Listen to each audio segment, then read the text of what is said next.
Добрый день, уважаемые члены ученого совета, уважаемые приглашенные. У нас по спискам кворум ученого совета уже есть, 52 человека из членов ученого совета присутствуют, плюс приглашенные со стороны прессы республики тоже в полном составе присутствуют, поэтому мы можем начать работу, коллеги. У нас с вами сегодня внеочередное заседание ученого совета. Я думаю, все в курсе, все знаете, все предупреждения оповещены. Вопрос, который мы сегодня будем рассматривать на повестке, это вопрос, который мы в плановом порядке должны были обсуждать 27 февраля, помните. Но по просьбе главы республики правительства Самбуевича мы перенесли и проводим внеочередное заседание ученого совета. То есть поэтому мы, собственно говоря, здесь и собрались. Итак, у нас первый вопрос повестки – рассмотрение возможности и целесообразности передачи республиканскую собственность объектов недвижимого имущества, закрепленных за Бурятскую государственную университет имени Дажи Бамзатова. Докладчики, соответственно, представители правительства Республики Бурятия. Содокладчики с нашей стороны университета – это начальник учебно-методического управления Дармат Иван Владимирович и начальник отдела имущественных и земельных отношений Бурятского государственного университета Самгажапов Владимир Владимирович. И премия, собственно говоря. Какова сегодня повестка? Предложения, изменения повестки какие-то есть, коллеги? Члены ученого совета? Утвердить. Кто за данное предложение, прошу проголосовать. Голосовать будем мандатами, коллеги, поскольку у нас очень много приглашенных, чтобы было понятно, что голосуют члены ученого совета. Прошу проголосовать. Против? Воздержавшихся? Нет. Спасибо. Повестка утверждена. Итак, у нас первый вопрос. У нас представители, наверное, Багдашевич Сиренов, как заместитель главы, заместитель председателя правительства Республики Бурятия, представит команду, столь любезно пришедшую к нам сегодня. Пожалуйста, Багдашевич.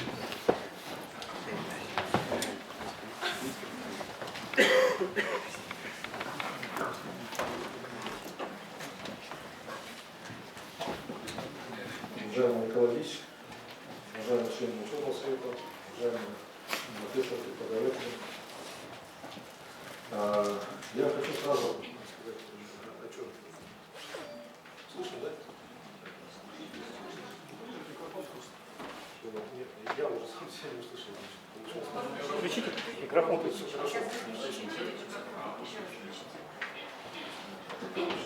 Так, спасибо. Прошу прощения за маленькую паузу. Я хотел бы сразу сказать, что почему сейчас подходил к Ильичу, я хотел попросить скорректировать пункт повестки. То есть мы сейчас пришли не, как бы, условно говоря, просить конкретно этот вопрос. Почему, скажу. Я к этому вопросу подключился недавно, но в общем-то, с кем-то разговаривал, в общем-то, собирал информацию и понял, что у нас есть определенные недопонимания, в общем-то, что предлагается, для чего это делается. И, во-вторых, я хотел бы сказать, что наша задача, конечно, чтобы вы нас выслушали, и мы потом обсудили. Если есть какие-то вопросы, которые не были озвучены, мы готовы их обсуждать, естественно, на совещании с Самбуевичем, по поручению которого мы всегда прибыли. И надеемся, что найдем устраивающих всех решения. Потому что я так скажу, у нас не стоит задача сделать так, чтобы групп ГГО по каким-то причинам лишился лицензии. Ну, Государственный университет имени Дажи Бамзатова, имени первого бурятского ученого, он должен существовать всегда. Это, можно так сказать, это атрибут или наша гордость республики, которая будет всегда. Потому что вы понимаете, что у нас университет Бурятии государственный помогит. Поэтому мы, соответственно, на этой позиции стоим. В то же время, конечно, мы понимаем, что есть моменты, которые, в общем-то, нужно учитывать в целях развития города, в котором все с вами вместе живем, города и страны. Но еще раз подчеркну, решение должно быть принято взаимоприемлемо. Значит, в составе, если можно, если Николай Ильич позволит, по ходу я, может быть, буду какие-то вопросы комментировать, если вдруг возникнет необходимость. Но так, вначале просил бы, конечно, чтобы мы подготовили презентации. У нас состав делегации чуть ли не лет, но вообще-то правительство точно, я представлю. Это у нас министр культуры Силанова Михаил здесь, министр спорта Вячеслав Владимирович, Вячеслав Анатольевич Мельцеронов, министр строительства Николай Юрьевич Рузаев,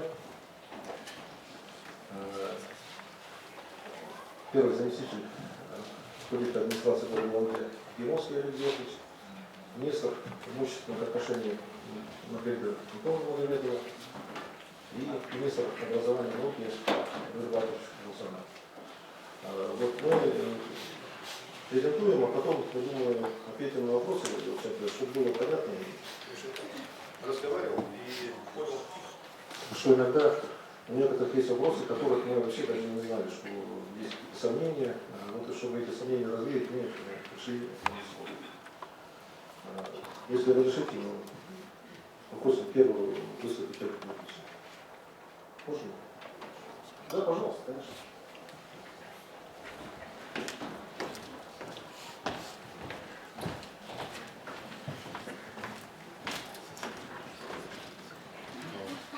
Добрый день, Николай Ильич, уважаемые члены Верховного Совета.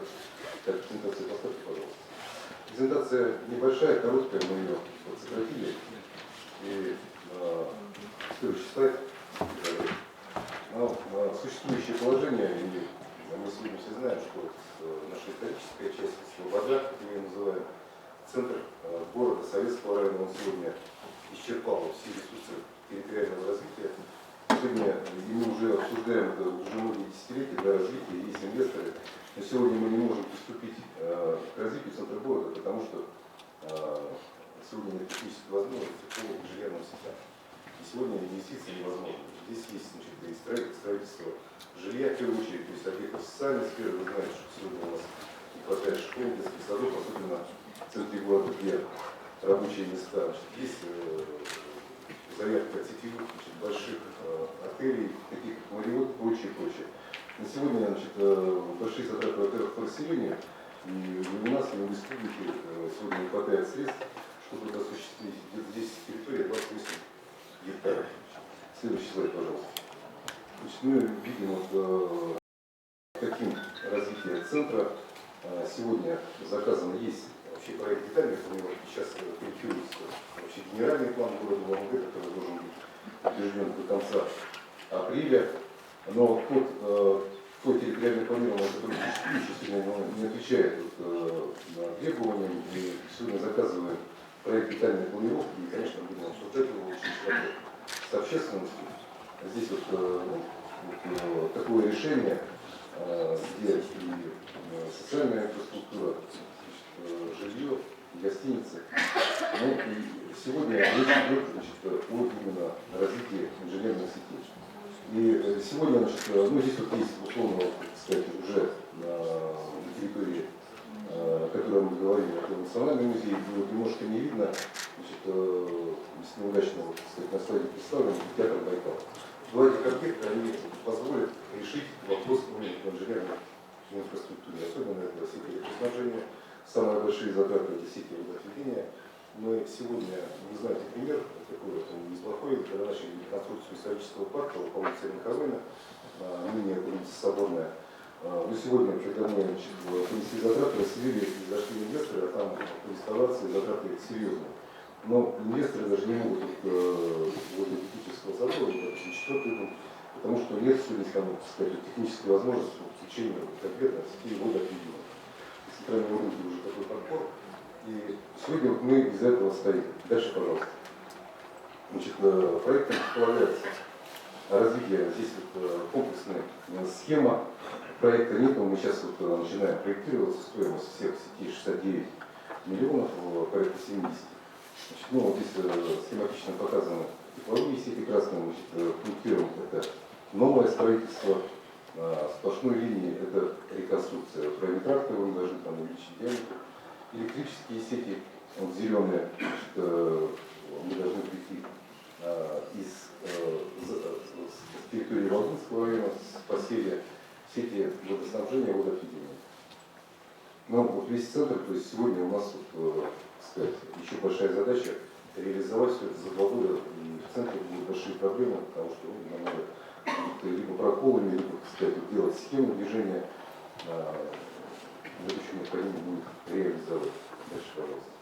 Здесь идет детализация, как будет выглядеть схема теплоснабжения. Ну, вот они показаны также. Ну, основное, конечно, это вот еще и здесь оборудование. В районе театра бурятской драмы, это вот наша заместительная насосная станция, ну, вот самая большая сумма, 126 миллионов, нужно дополнительно устанавливать насосное оборудование. С увеличением диаметров, то есть сегодня вот эти сети, они позволят теплоснабжение не только подключить два больших значимых для города, для республики объекта, но и, кроме того, позволит еще и развивать застроенные территории. Дальше, пожалуйста. Это водоснабжение, водоотведение.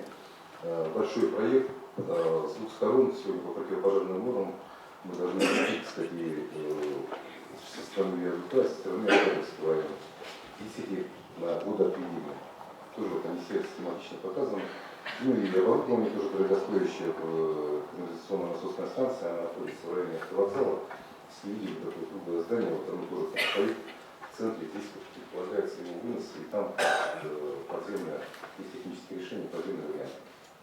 Дальше, пожалуйста.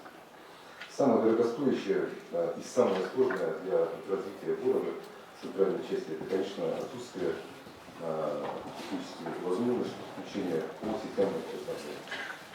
Сегодня вот эта схема, по которой предполагается строительство, оно предполагает стоимостью 600 миллионов.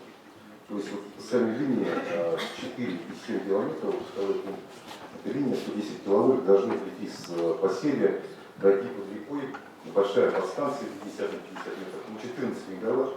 Мы закроем всю, так сказать, потребность на все последующие, так сказать, периоды. Будущее поколение здесь можно, так сказать, уже развиваться. Но стоимость 600 миллионов. Пожалуйста, дальше.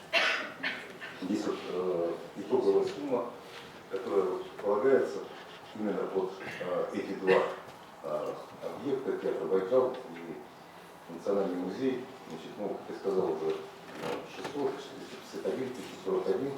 Еще, значит, затраты по расселению 300 миллионов 288 миллионов. Это берется в угол, в районе набережной Свободы. Значит, объект полагается как раз разместить оборудование под станцию и канализационную насосную станцию. Ну и затраты, как я говорил, уже на проектирование 69 миллионов. Сегодня Алексей Самбуевич уже, значит, есть договоренности при условии такой комплексной застройки и развития территории. Была встреча заместителя председателя уже нового правительства с Кусминым. Он поддерживает этот проект, который для нас, кстати, крайне важен. Вообще для развития города. Пожалуйста, дальше. Ну, здесь вот кратко, значит, какой эффект мы получим. Ну, мы знаем, что центр города это у нас, значит, уличные туалеты, недостроенное жилье, многоквартирные недостроенные дома, колонки, печное отопление, погреба, которые также влияют на экологию. Ну, здесь вкратце, кстати. Ну и мы можем получить еще и на застройку в размере 184 тысяч квадратных метров, и здесь 148 тысяч. Ну, мы предполагаем, еще будет государство, общественности, что вы можете. Но пока вот предварительно почти 150 тысяч еще жилья. Так, дальше, пожалуйста. Ну, возвращаясь, как могло бы все это выглядеть, я, конечно, уважаемый Николаевич, уважаемые члены ученого совета, конечно, мы просим поддержать этот проект. Это не от того, что мы хотим, кстати, зайти на территорию, да, но сегодня вот такая вот территориальная необходимость именно, вот, так сказать, такого размещения объектов, но которая за собой еще и ведут, так сказать, развитие всего города, которое повлияет не только вот на архитектурный облик нашей столицы, но и вообще повлияет на в целом экономику города Ломоносова. Спасибо. Спасибо, Олег Георгиевич. Ну, коллеги, я полагаю, все на докладчику послушаем, потом ответим, да? Пожалуйста.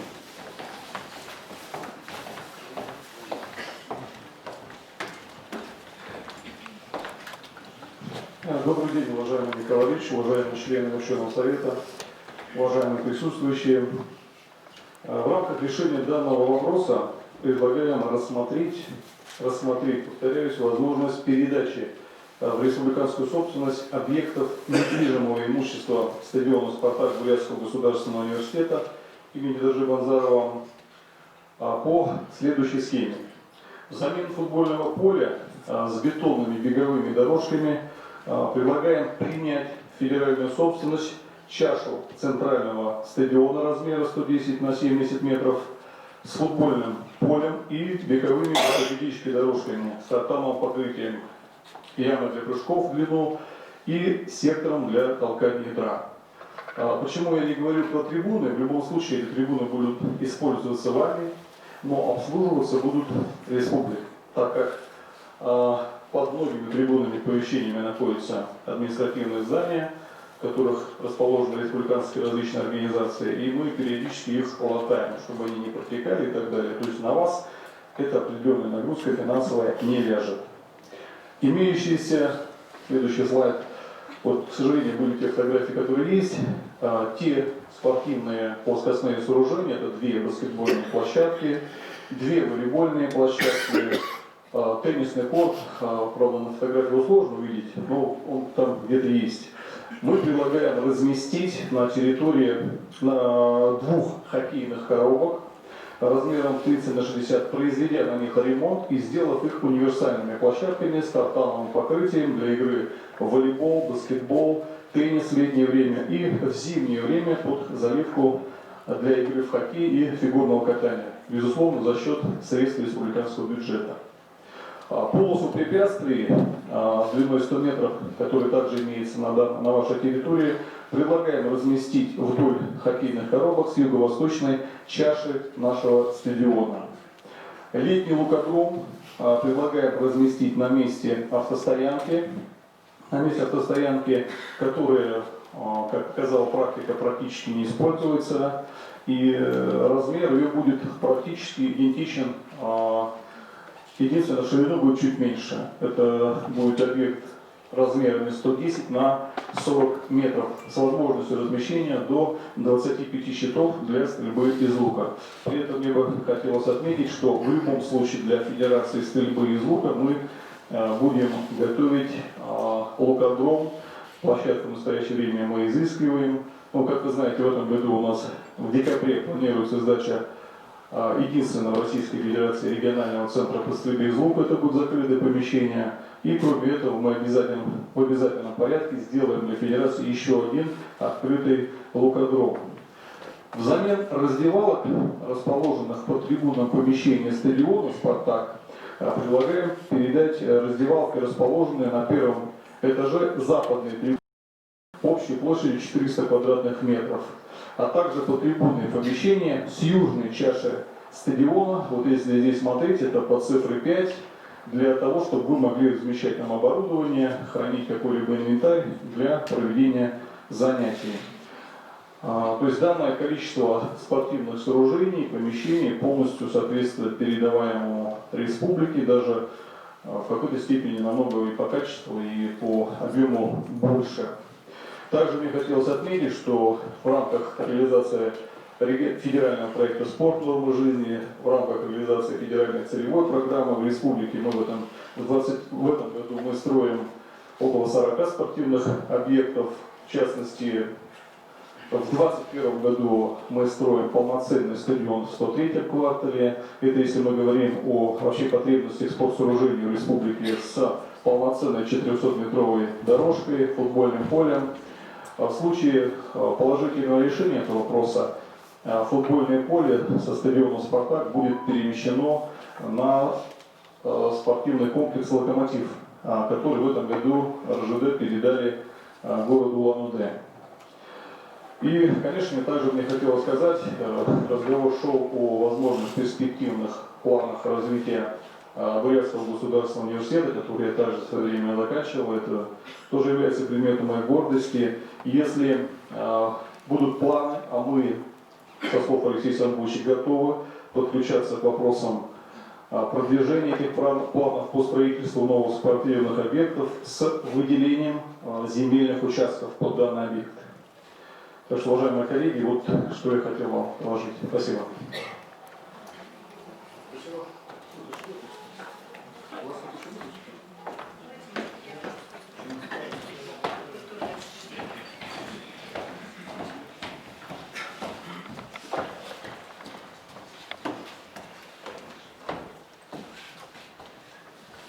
Здравствуйте, уважаемые коллеги. Ну, вопрос о строительстве Национального музея решается уже давно, где-то с 2011 года. В 2012 году еще при Вячеславе Владимировиче Наговицыне собирались и решали строительство Национального музея. На сегодняшний день Республика Бурятия обладает богатейшими коллекциями. Вы все об этом знаете. У нас хранится в нашем музее национальном более 324 тысяч экспонатов.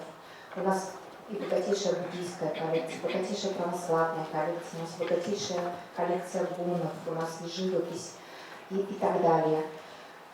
Все это у нас хранится в приспособленных помещениях, в очень ненадлежащих условиях.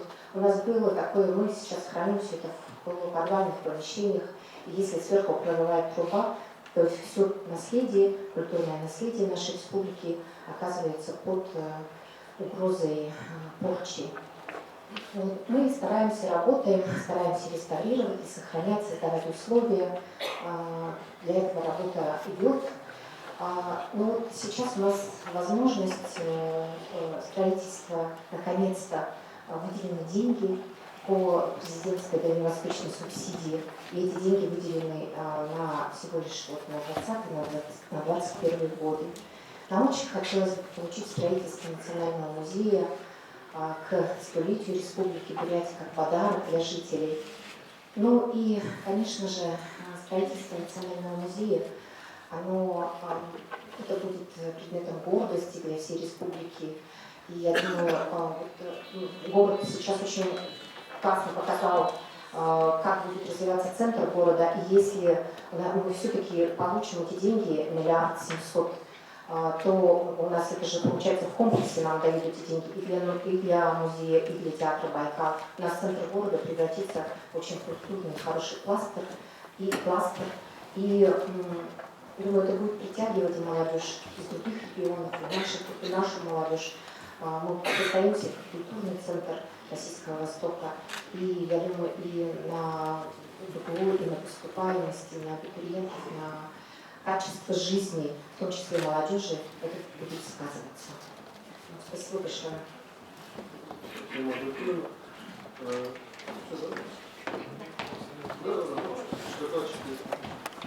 Так, ну тогда слово предоставляем начальнику учебно-методического управления, пожалуйста,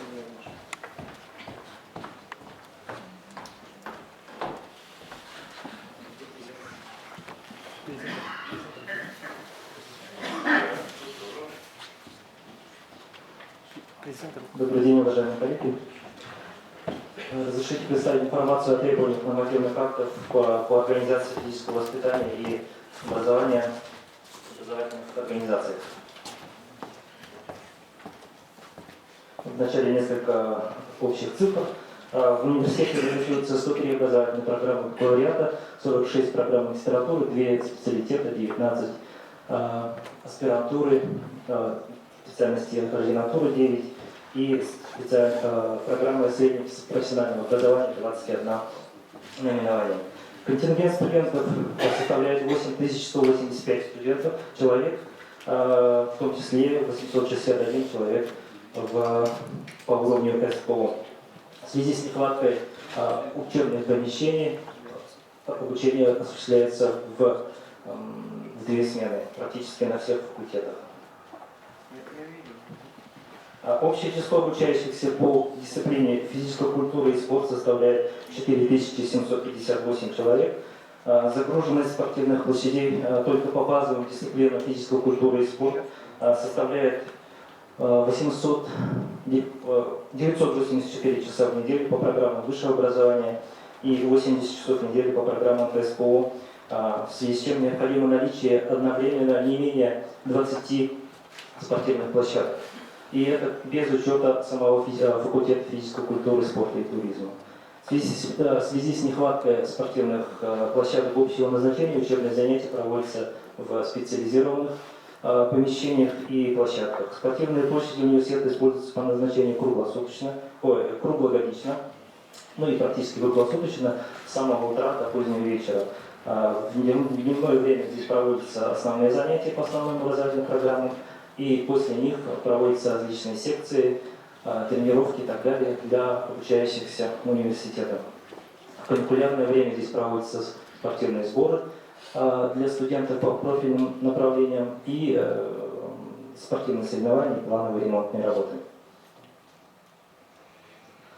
Ежегодные потребности экономики Республики Бурятия в спортивных кадрах с высшим образованием составляет 70 человек по уровню бакалавриат и 40 человек по уровню магистратуры. Наш университет является единственным поставщиком кадров высшей квалификации по данной крупной группе специальностей по программам бакалавриата физической культуры и спорт, рекреация, спортивно-оздоровительный туризм, педагогическое образование с двумя профилями по профилям физкультура и ОБЖ. Также по магистратуре физкультуры и подготовке кадров высшей квалификации аспирантуры.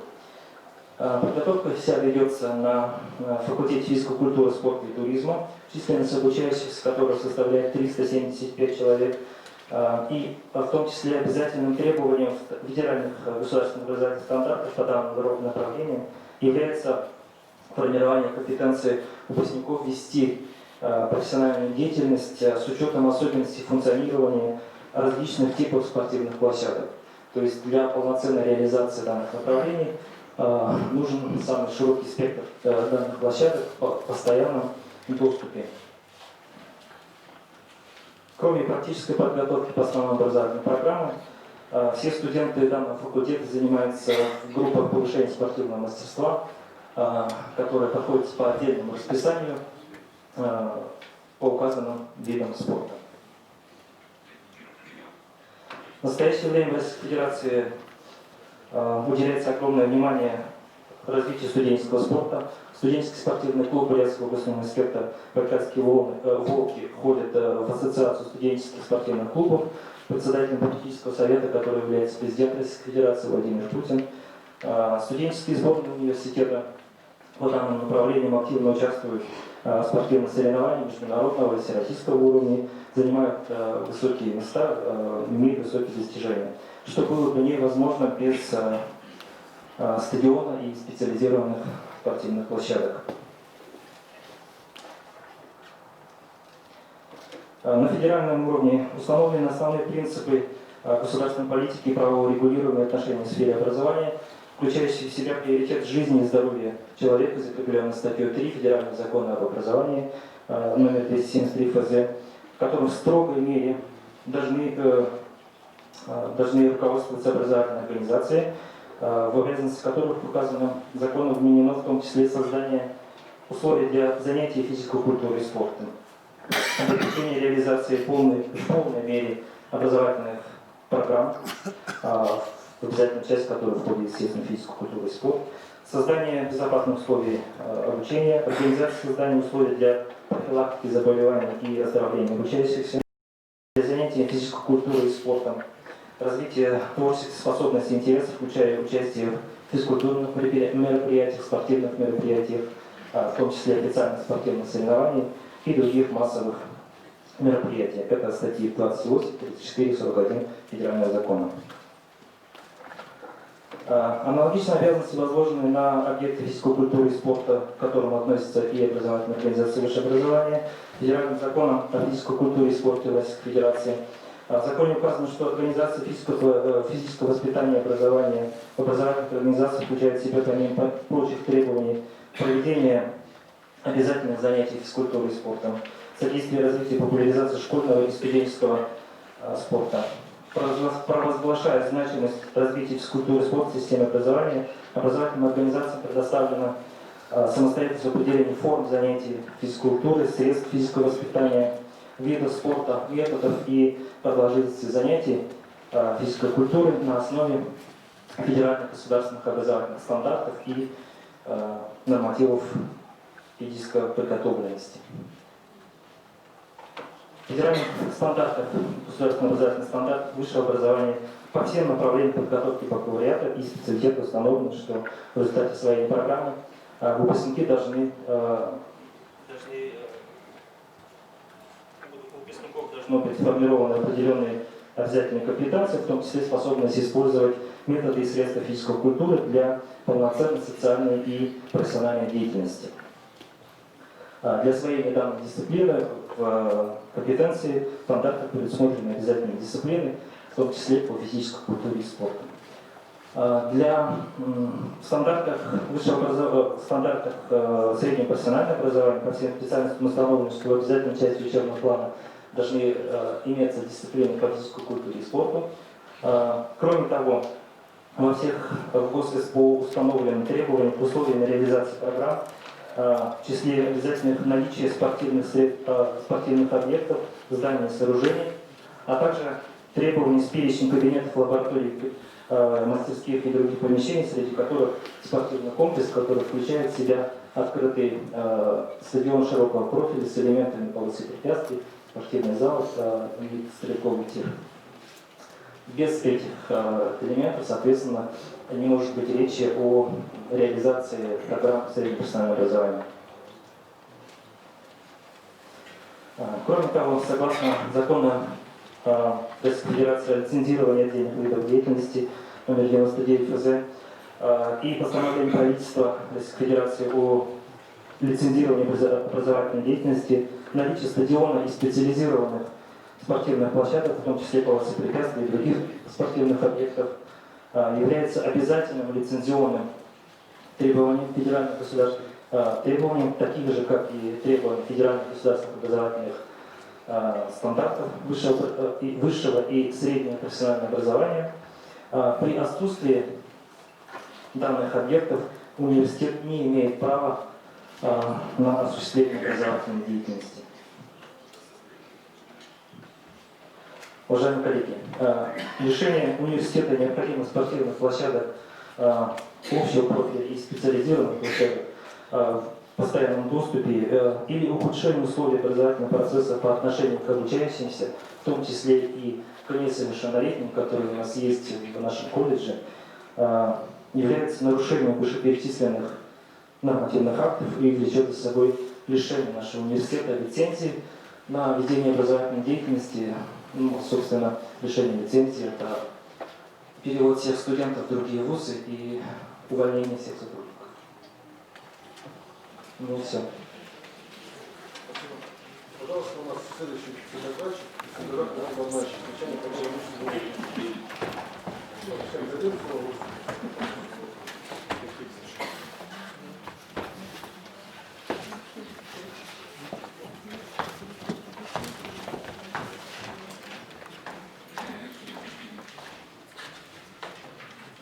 Здравствуйте, уважаемые члены ученого совета, уважаемые коллеги.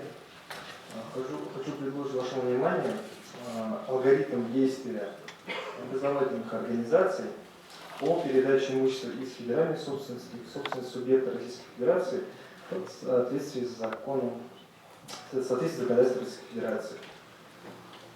Итак, порядок передачи имущества из федеральной собственности в собственность субъекта Российской Федерации регулируется постановлением правительства Российской Федерации от 13 июня 2006 года, номер 74. В соответствии под пунктом М, пункта 1 постановления правительства Российской Федерации, для принятия решения о передаче имущества из федеральной собственности в собственность субъекта Российской Федерации необходимо представить определенный пакет документов. Одним из таких документов является письмо согласия федерального органа исполнительной власти, к ведению которого отнесено федеральное государственное учреждение, к предполагаемой передаче имущества, которое принадлежит на праве хозяйственного ведения или оперативного управления соответственно. Чтобы передать федеральное имущество на иной уровень, необходимо наличие какого-либо пользования. В нашем случае это наличие безвозмездного пользования в нашем стадионе иной образовательной организации, подведомственной Миноборнауки Республики Бурятия. Таким образом, Что-то глючит.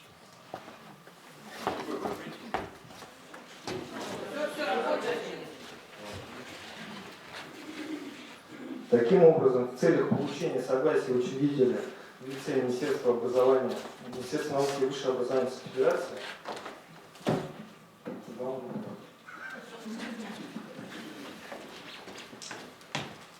университету необходимо для проведения оценки последствий принятия решения о заключении Федеральной государственной организации, образующей социальную инфраструктуру для детей, направить в адрес Миноборнауки Российской Федерации пакет документов.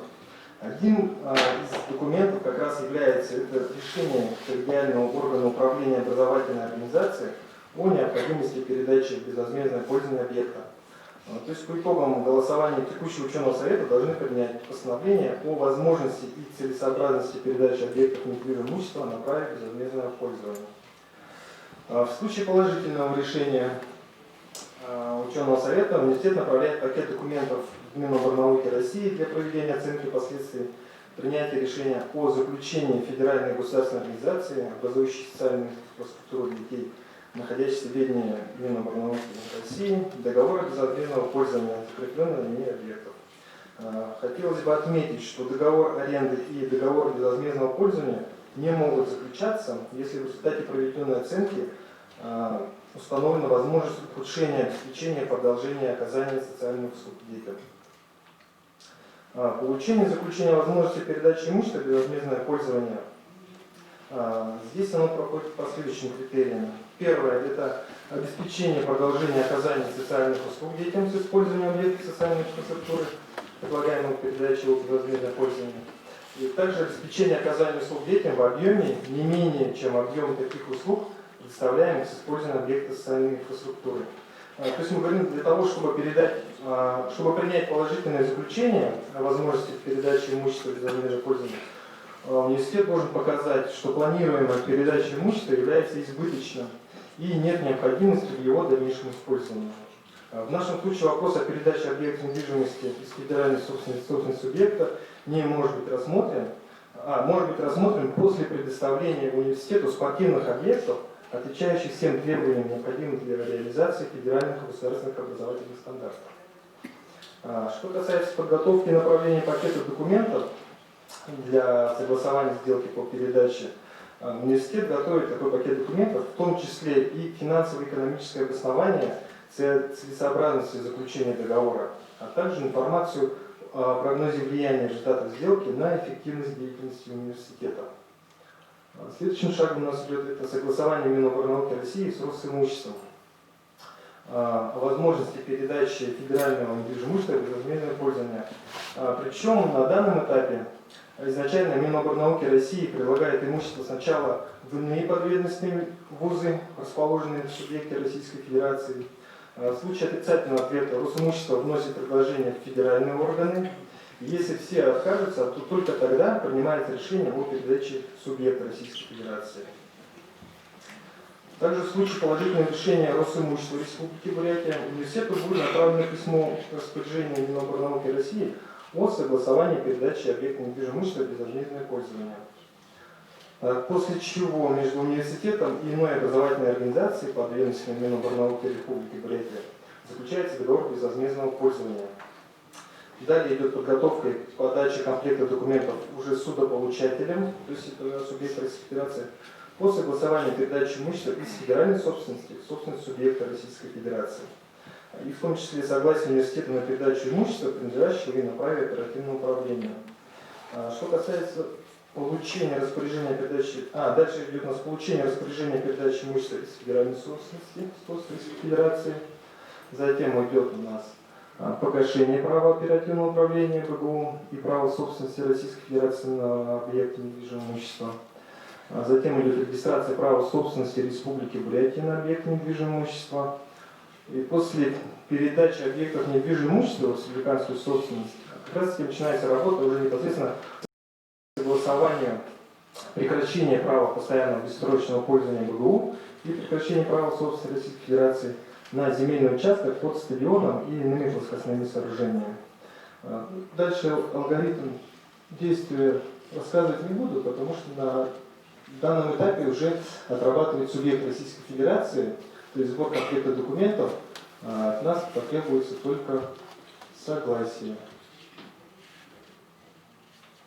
Вот с пункта 11, если вы посмотрите, после регистрации Российской Федерации, затем идет подготовка документов, получение Миноборнауки, потом мы подаем заявление об отказе от права на земельный участок, затем комплект документов уже с субъектом по согласованию передачи земельного участка в собственность, затем получение решения по передаче земельного участка в собственность субъекта, и затем уже последним пунктом это регистрация права собственности Республики Бурятия на земельный участок. Вот, на сегодняшний день алгоритм действия такой, для того, чтобы вопрос решился. Опять же, в заключение хотелось бы отметить, что по состоянию на сегодняшний день комиссия университета по рассмотрению вопросов использования и распоряжения федеральным имуществом, закрепленным за БГУ, составила заключение о невозможности передачи вышеуказанных объектов социальной инфраструктуры для детей, закрепленного на праве постоянного обеспеченного пользования за университетом, так как передача приведет к возможности ухудшения условий обеспечения жизнедеятельности, образования, развития, отдыха и оздоровления детей.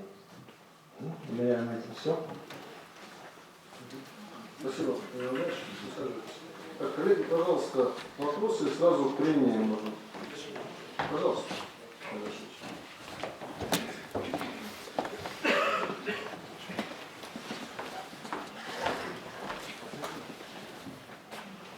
Уважаемые коллеги, еще раз хочу сказать, что вот я так слышал, что у вас есть определенные понимания, да?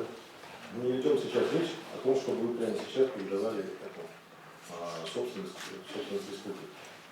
Вот мы понимаем, что, да, что впереди телега или лошадь. Мы понимаем, что для того, чтобы можно было обеспечить передачу, мы должны вам обеспечить условия не худшие, как вот показал министр, в принципе, в ряде случаев и лучшие, нежели существующие. То есть мы предлагаем вам, передаем собственность объекты, полис искусственных, там, охранные дорожки и так далее, строим ипподром и так далее, и так далее, и так далее. Если в каком-то случае вы считаете, что это ухудшение, то давайте это рассматривать. Что бетонная беговая дорожка меняем на картану, это ухудшение, что ли? Нет же, мы же хотим как лучше. Это первое. Поэтому вот говорить о том, что порядок, что вот лицензия будет отобрана, это не совсем верно.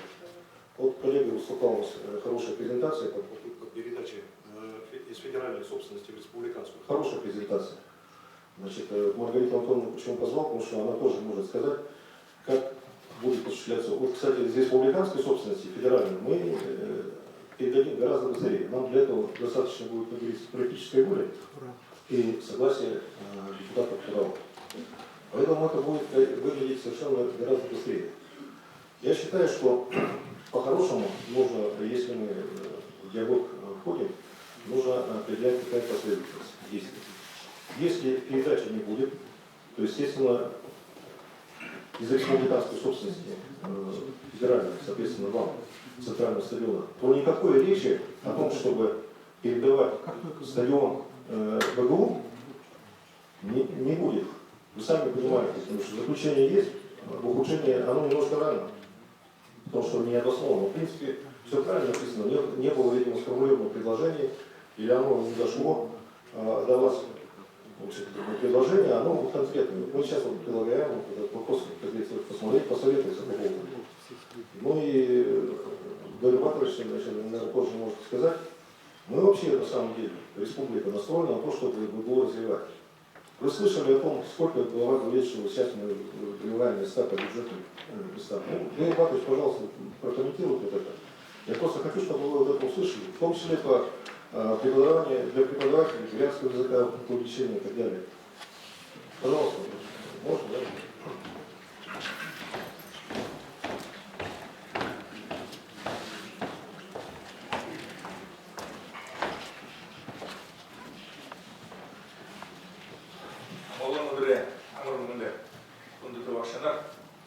Я как ваш студент горжусь тем, что закончил приложение Бурятский государственный университет даже Назарова. И в то время, когда мы поступали в Бурятский государственный педагогический институт имени даже Бондарова, но мы окончили Бурятский государственный университет без имени даже Бондарова.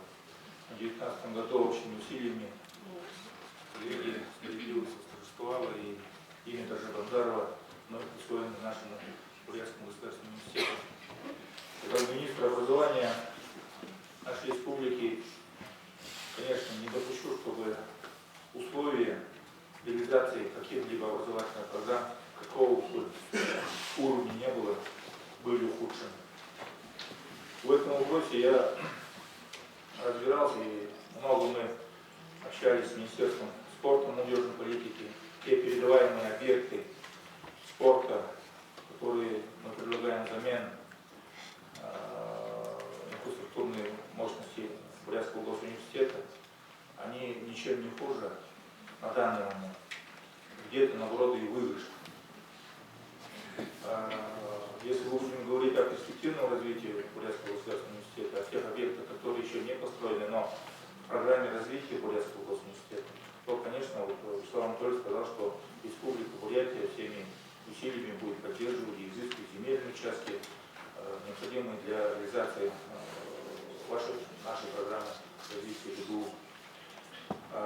Борис Ильич сказал, что Алексей Самбуевич и мы, правительство, на самом деле много делаем для того, чтобы контрольные циклы приема для всех вузов нашей республики были увеличены. И уже состоялась встреча с новым министром науки и высшего образования. Есть определенные договоренности по поводу увеличения контрольных циклов приема. Мы повторили письмо, которое мы направляли в прошлом году в ноябре. И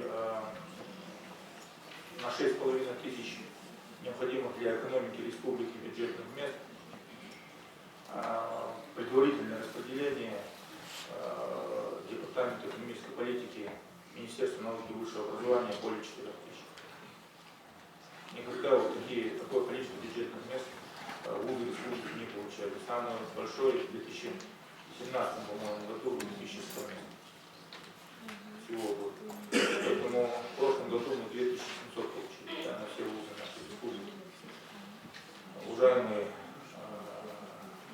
коллеги, земляки, я попросил бы, чтобы мы не на эмоциях, а взвешенно рассмотрели предложение, общий наш вопрос и приняли бы самое мудрое решение для всех жителей, в том числе и для подрастающего поколения нашей республики. От нашего с вами решения зависит много. Развитие нашей любимой столицы, в целом нашей республики, Бурятского госуниверситета. Спасибо.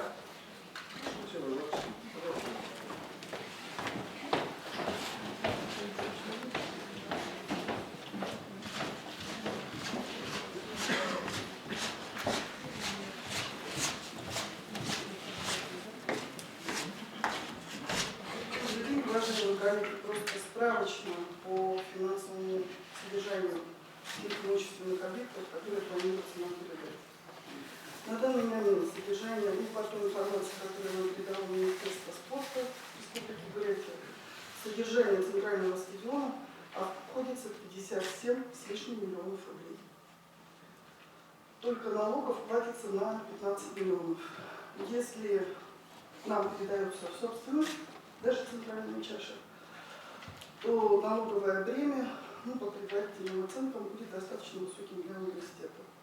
На данный момент весь спорткомплекс, включая стадион, включая все остальное, для университета составляет всего 8 миллионов.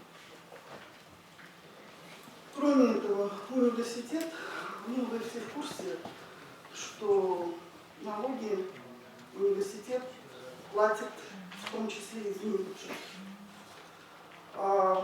Просто чтобы о доле развития университета в развитии региона и Российской Федерации. 70 миллионов налогов университет платит в федеральный бюджет, 20 миллионов налогов университет платит в республиканский бюджет, 9 миллионов налогов университет платит в муниципальный бюджет. По капитальному ремонту всех объектов спортивных, которых у нас сейчас были проведены университетом затраты из бюджета в течение 3 лет порядка около 2 миллионов рублей.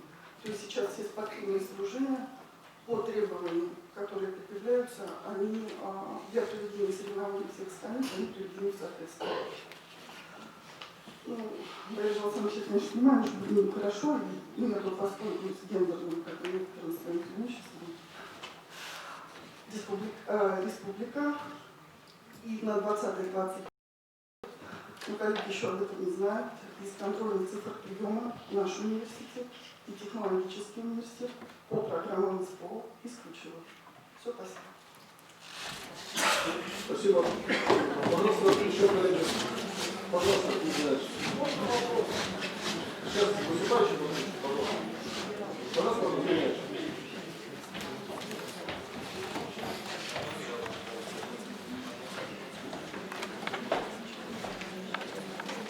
Добрый день, уважаемый Николай Ильич, уважаемые приглашенные, уважаемые члены Верховного Совета. Ну, я здесь стою, потому что стадион – это наш дом. Это наш дом, на котором и мы, преподаватели, и наши студенты проводят значительную часть времени. На самом деле мы готовим там педагогические кадры, тренерские кадры, мы воспитываем и растим там чемпионов. Конечно, я готовясь сегодня, написал большой список чемпионов, вы, наверное, все их знаете, я не буду их зачитывать. Это наша гордость, гордость республики. И этот процесс мы не вправе остановить. Что касается учебных занятий, нам на самом деле не хватает площадей. И это не наша только головная боль. И в их качестве, их состоянии, это тоже не только наша головная боль. Мы, конечно, хотели бы, чтобы у нас было развитие. Поэтому мы и подготовили программу развития своей территории, своего стадиона. У нас есть программа развития. Сегодня она начинает реализовываться, начинает воплощаться. Но я не имею в виду сегодняшний наш вопрос. То есть это будет неким таким фактором, который нас отодвигает или сбивает с этого пути. Для организации учебных занятий нам не только те спортивные площадки, объекты, которые универсальны, используются и специализированные спортивные залы вольной борьбы, бокса, стрельбы из лука, шахмат, даже так. Залы борьбы и гимнастики, ледовые площадки наши, ледовые коробки, лукодромы тоже используются для учебных занятий. А во внеучебное время на этих площадках готовятся чемпионы, готовятся сборные команды университета, которых достаточное количество. Для обеспечения подготовки наших спортсменов, которые обучаются на факультете, для их повышения спортивного мастерства нам приходится арендовать сегодня лыжную базу, легкоатлетический манеж, стрелковый тир, бассейн. Но это наша проблема, и мы ее должны решать все вместе. И как сегодня сказал Владимир Владимирович на совете, что это теперь не только головная боль вуза, но и республики тоже. И мы хотели бы, конечно, чтобы республика принимала участие активно, в том числе и в нашем развитии. Также я хотел бы еще отметить, что на нашем стадионе проводится множество спортивных мероприятий. Это День здоровья, на котором принимает участие более 4000 студентов и преподавателей. Это старты надежды для первокурсников. Мы проводим различные спартакиады для преподавателей по 10 видам спорта, для студентов по 10 видам спорта. Я специально их не называю, потому что я до вечера тут буду стоять. Мы проводим на этом стадионе и осуществляем подготовку и приемку нормативов ГТО, также для преподавателей и для студентов. Мы проводим спартакиады между колледжами, то есть среднего образования, между вузовскими. И вот у меня лежит календарный план, там мероприятий, там 36 мероприятий, массовых мероприятий, которые в том числе там и мероприятия Республики Бурятия проводятся, республиканские мероприятия на нашем стадионе. Все, к чему я это говорю? Потому что по данным статистики, которую предоставляет Министерство спорта и молодежной политики нашей республики за 2018 год, регулярно занимающихся физической культурой и спортом в студенческой среде составляет 73%. И здесь же данные об обеспеченности спортивными сооружениями на 30-40%. Поэтому мы представляем этот масштаб. То есть Не только есть проблемы в Бурятском госуниверситете, но проблема есть сегодня и в целом в республике, спортивной отрасли. Где будут проводиться дальнейшие мероприятия, как будет осуществляться учебный процесс, тоже непонятно. Это первая часть, то, что я хотел сказать, и вторая часть. Тут постоянно звучат реплики, вот у вас там беговые дорожки там асфальтируют. Ну, это технология строительства. На центральном стадионе тоже под эластуром, эластомером лежит тоже асфальтовое покрытие. То есть это часть технологии, это соблюдение ее.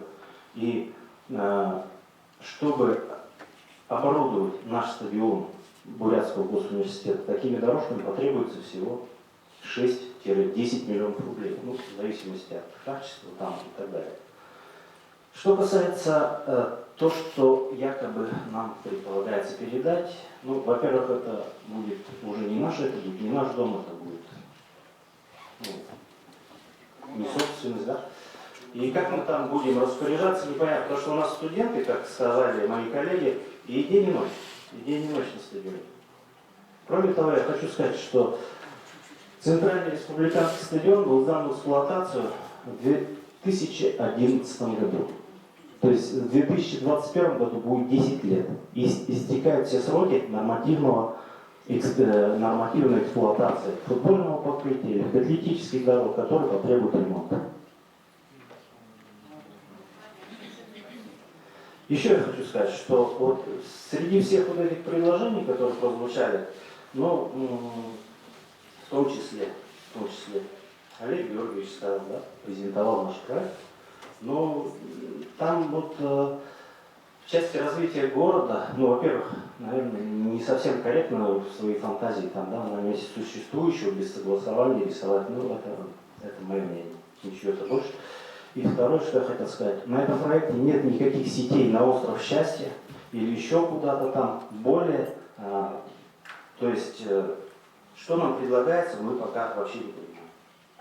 И последнее, что я хотел сказать, пока все, что нам обещают, не находит документального подтверждения. То есть ни в одной программе нет ни перспективного будущего строительства для передачи БГУ, чего-то и так далее и тому подобное. Ну, в целом, наверное, все, что-то, может быть, еще можно было сказать. Ну, не будем занимать ваше внимание. Спасибо.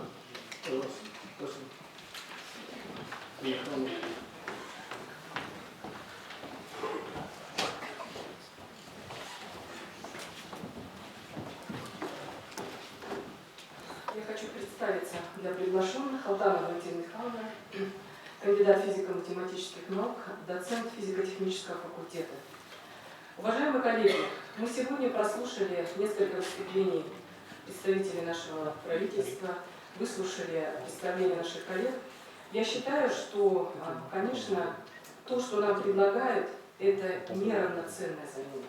Это совершенно не то, что должно быть. Соответственно, то, что вот обращает внимание на регионы, это уже повсеместно. Это сейчас уже обращает внимание на университеты в регионах, повышает количество бюджетных мест во всех регионах. Поэтому повсеместно возрастает интерес и вообще внимание к университетам. Что происходит у нас? У нас наоборот продолжается вопрос, который действительно ущемляет интересы. Что сказал Путин? Он сказал, необходимо работать над улучшением условий труда преподавателей и условий образования студентов. Если наши преподаватели физической культуры работают, я понимаю, на очень скромных наших площадях, они работают и в праздничные дни, и в выходные дни, потому что у нас этих помещений спортивных мало. Я преподаватель физики. У нас наши студенты, они приходят, они не очень здоровы все, потому что миссия университета – это не только образовательная, не только воспитательная, но еще и оздоровляющая. Потому что они приходят, у нас даже в учебном плане 3 года они изучают физическую культуру, и некоторые не могут пробежать и 1 круг, потому что действительно у нас нездоровое общество. Мы возлагаем эту функцию тоже на себя. Вы прекрасно знаете, уважаемый министр образования, что у нас на уроках физической культуры в школах ежегодно прямо умирают школьники. Это и 200, и 300 человек, и 400 человек. Я не говорю, что перед уроком или после урока, а прямо приходят начинают бежать или подтягиваться, и сразу они умирают. Студенты мы тоже получаем такое вот общество, такое вот у нас. И поэтому стадионы, любые спортивные, какие-то такие, это единственное место, где они приобщаются действительно к физической культуре, спорту там, и все, что следует вот из того, что вот мы сейчас слышим, это какая-то игра, понимаете? Мне кажется, вот вы говорите неискренне, вы лукавите, вы понимаете, вы думаете, что мы вот какие-то, ну что значит чаша? Это получается, что в доме снова возвращаемся к это, что это раньше было-то, когда одна комнатка-то. Коммунальная. Вот у нас будет комната в коммунальной квартире. Трибуны мы не это, потому что мы будем латать, там у нас по трибунам и то, там все. Сталкивание Министерства культуры и нищие, значит, Министерство образования. Сталкивает их это. Мы, конечно, уважаем музей там национальный, конечно, мы уважаем театр. А что, БГУ, это что, тоже не люди, что ли? БГУ надо решать последнее, что ли? А то, что вы заменяете стадион, Локомотив, да как у вас язык повернулся-то говорить? Студенты будут ездить туда-сюда, в разные корпуса, что ли? Ну как так-то? Ну что? Какой-то это... Может быть, действительно, вот у меня такое предложение, первое, поставить вопрос перед правительством улучшить. Как это мы федеральному подчинению университета, но может быть все-таки материально-техническую базу университета, помочь сделать красивую картинку. Конечно, вы показываете некрасивые, значит, вот наши там эти, и красивые, значит, там что-то там это, не наше. Ну, это лукавство. Вы надо лукавить. Вы наш выпускник, и если вы в следующий раз вот будете так лукавить, ну, я не знаю, это что такое. Потом мне хотелось бы, конечно... Хотелось бы, конечно, сказать, что исторически так сложилось, что университеты являются собственниками, ну, лакомых кусков земли в центре города. Это и в Иркутске, и в Москве, и в Питере, и везде там это. Но то, что наш коллега вот сейчас вот рисовал, да, что это самое, если захотят, отберут. Захотят, отберут. Ну какими глазами они потом будут смотреть в глаза своим там, я не знаю, нашим вот, если в городе каждый второй, если не наш выпускник, не наш это, но все равно имеет отношение к университету. Мы градообразующие университет. Как можно вообще, вот, даже вот язык поворачивается и говорят, вот идите в Локомотив, идите, мы вам отдадим только чашу, мы вам дадим какой-то это что-то.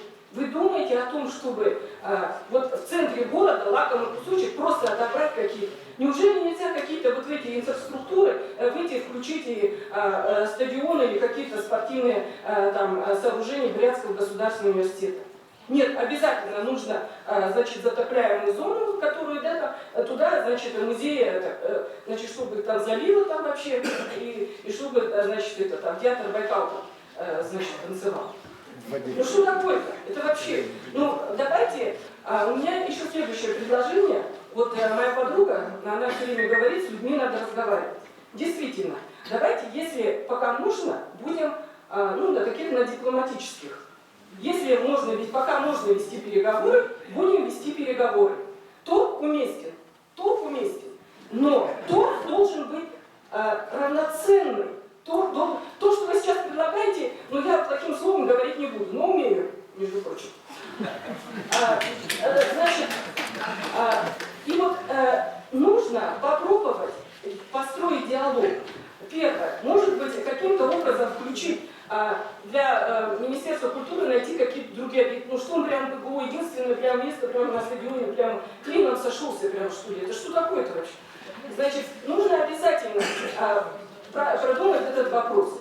Если руководство, значит, республики, ну, решило все, вот деньги приходят, отбираем университета, захотят, отберут. Но тогда, извините, коллеги, есть социальные сети. Есть социальные сети, есть президент Владимир Владимирович Путин, который все время включает телевизор, он все время говорит, нужно укреплять региональные университеты, нужно поддерживать преподавателей, нужно поддерживать это. Все мы писать умеем, очень хорошо, вы в этом не сомневайтесь, мы очень хорошо напишем, куда надо. Но пока мы предлагаем именно находиться в стадии дипломатических переговоров, дипломатических взаимоотношений и равноценного ченджа. Спасибо за внимание.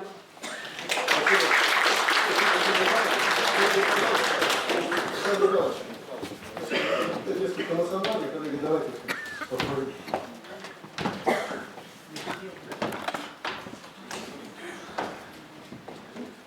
Добрый день.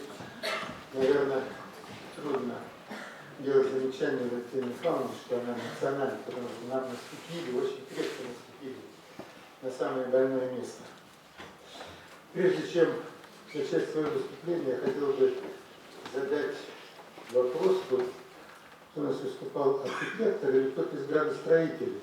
Вот нельзя ли показать вот тот слайд, план градостроения?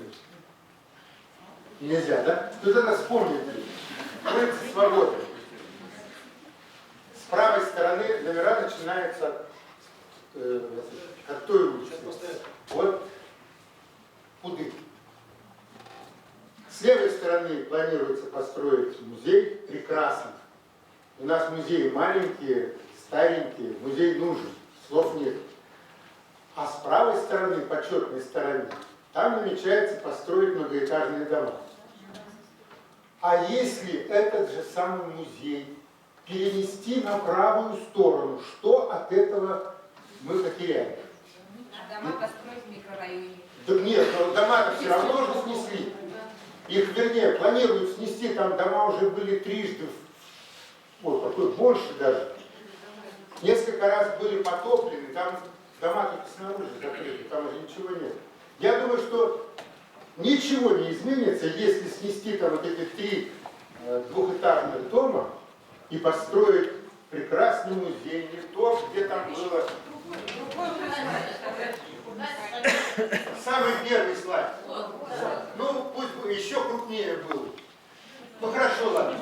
Вот это улица Свободы, вот она идет. Вот видите, здесь планируется построить 2 многоквартирных дома. По всей вероятности, это жилые дома. То есть сносится, так или иначе планируется снести эти дома. Почему нельзя это сооружение поставить сюда? Потому что здесь пока еще такого крупного ничего нет. Непонятно нам. Это во-первых. Во-вторых,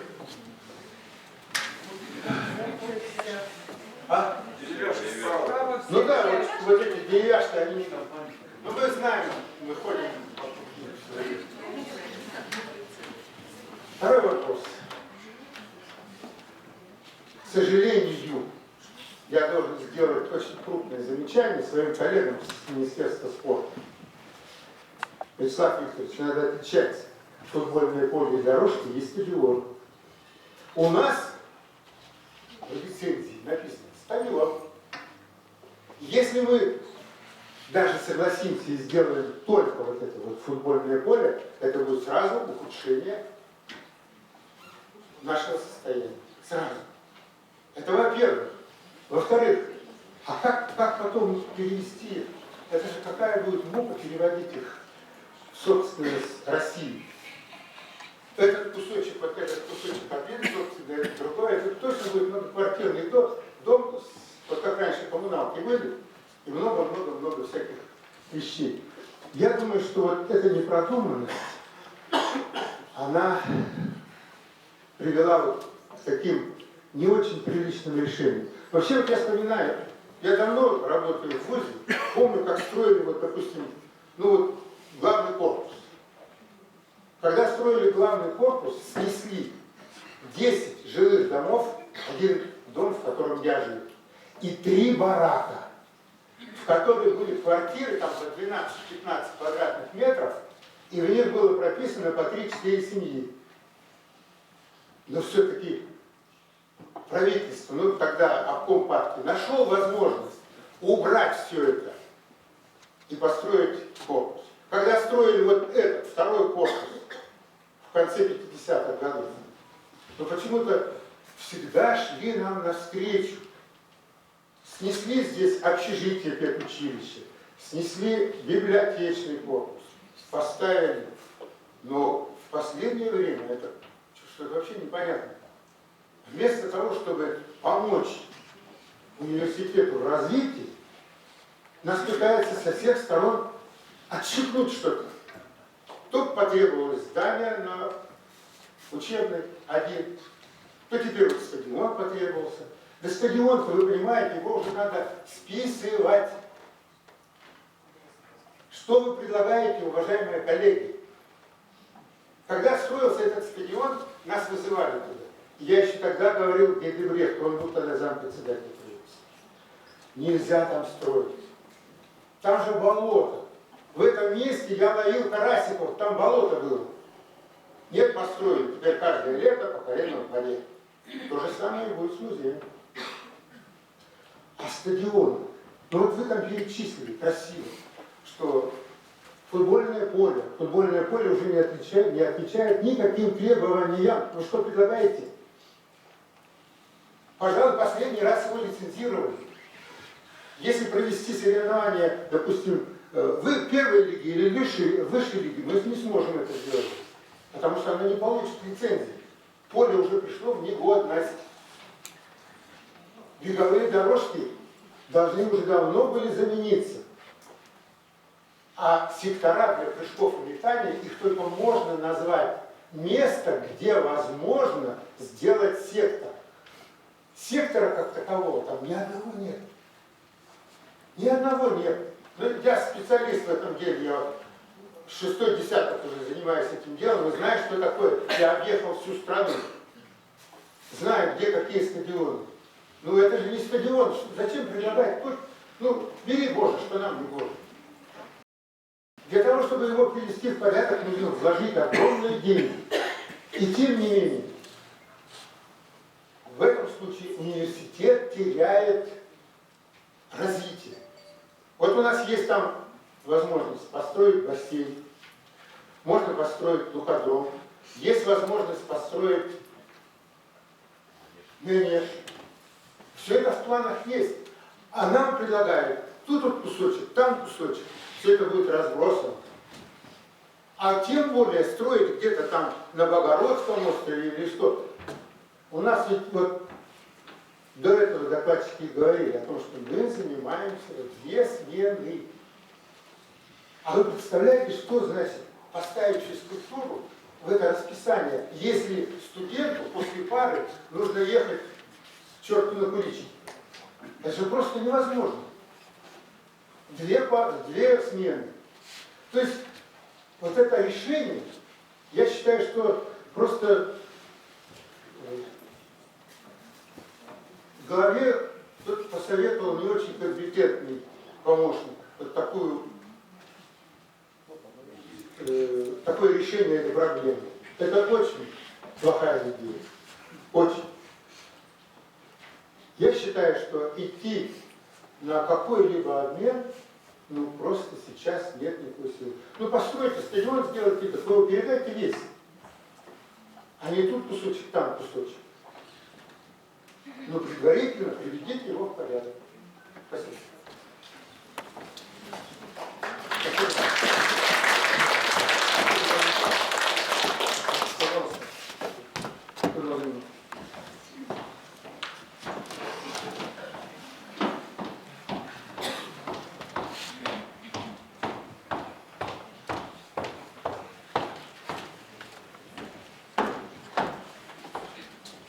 Уважаемые члены Совета, уважаемые председатели, уважаемые гости, я хочу представиться декану исторического факультета, доктор исторических наук Номоглова Виктория Владимировна. Сегодня исторический день. Сегодня 10 февраля 1932 году постановлением Совнаркома РСФСР был создан Бурят-Монгольский государственный Бурят-Монгольский агропедагогический институт. То есть сегодня день рождения нашего вуза. Через 2 года мы будем отмечать 90-летие. И вот за 90-летнюю историю наш университет не прекращал свою работу по подготовке кадров ни на один день. Даже в годы Великой Отечественной войны наш вуз продолжал готовить кадры на благо республики и страны. Сегодня мы готовим книгу памяти, и туда войдут более 300 имен студентов и преподавателей нашего вуза, которые защищали, пали смертью храбрых в годы Великой Отечественной войны. Уважаемые коллеги, тут уже говорили, я повторяться не буду, насколько важен для нас сегодня стадион, насколько он важен для реализации каждая образовательная программа, 328 практических часов из где-то примерно 4000 часов, которые предусмотрены для реализации каждой образовательной программы, должны быть практически реализованы по физической культуре и спорту. Поэтому лишение вот этой возможности на стадионе вести занятия по физической культуре практически лишит нас возможности лицензий. А это значит, что мы не сможем готовить специалистов от юристов до медицинских работников, от биологов до педагогических работников. Поэтому я вас прошу, уважаемые члены ученого совета, не дадим возможность сегодня прекратить нашу историю.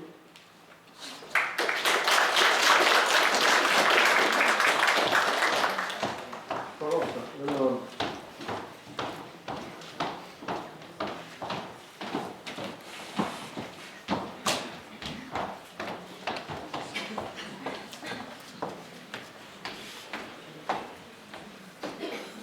Уважаемые члены ученого совета, уважаемые председатели, уважаемые приглашенные, уважаемые члены правительства, сегодня очень приятно вот в такой день, когда мы решаем такие глобальные вопросы, способствующие развитию целого региона и, конечно, Бурятского государственного университета.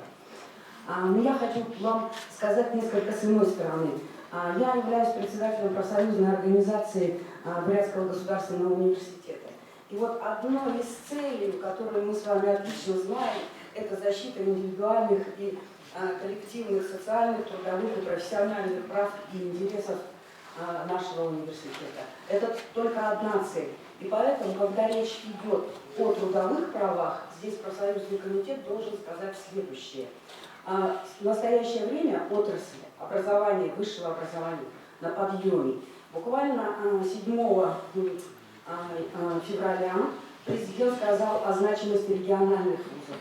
Но этого недостаточно, потому что мы отлично понимаем, что региональный вуз может существовать не только за счет средств, которые выделяет Министерство образования и науки Российской Федерации, но и за счет того, что ему помогает регион. И вот здесь вопросы социального партнерства с регионом должны очень глубоко рассматриваться для дальнейшего успешного взаимодействия. Здесь были эмоциональные выступления, но если мы оставим коллег, а отрасль идет на подъем, а это значит, с 2021 года будет увеличение и контингента, и увеличение преподавателей. Что это влечет? Это влечет дальнейшую загруженность и еще большую потребность в спортивных сооружениях, еще большую возможность нашего успешного развития и составления тех программ развития университета, которые уже дают результаты по мониторингу Министерства просвещения, Министерства образования и науки Российской Федерации, где Бурятский университет занимает определенные позиции, дают достаточно хорошую положительную оценку. Поэтому, на наш взгляд, профсоюза, необходимо обязательно искать возможности этого социального партнерства, не ухудшая условия университета, и давать реальные, значимые предложения, способствующие оправдать все те налоги, которые сегодня уже тоже говорилось об этом, идут в бюджет республики и города. Да, и города. Спасибо. Спасибо, Иван. Пожалуйста.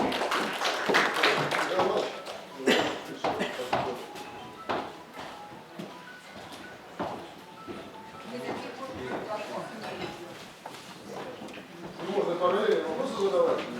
Вы же говорите, что будем трение и сразу вопросы.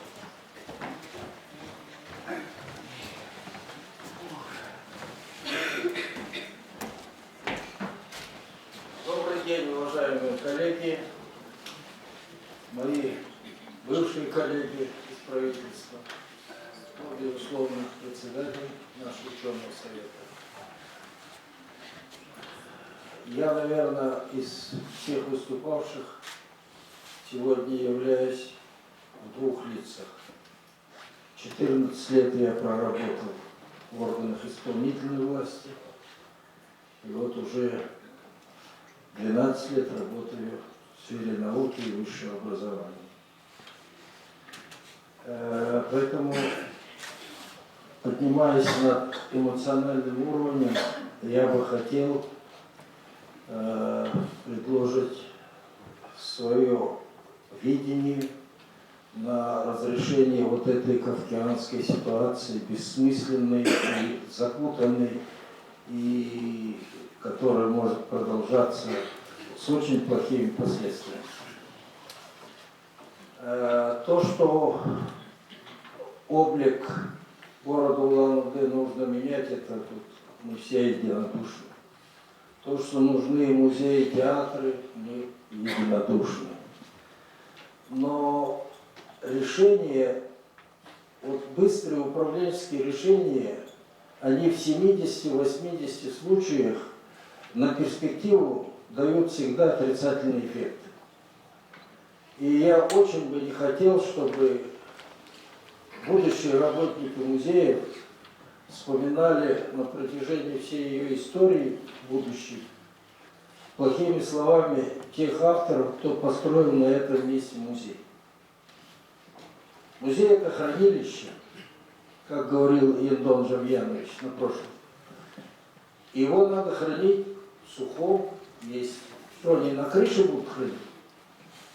В подвале, в сыром, затопляемом и так далее. Поэтому я вот,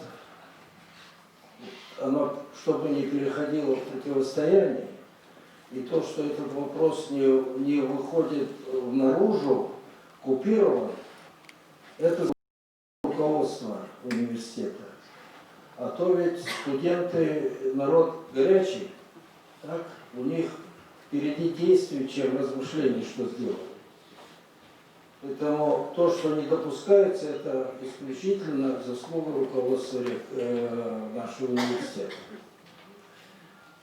Представим себе министра высшего образования и науки Российской Федерации и клерков министерства.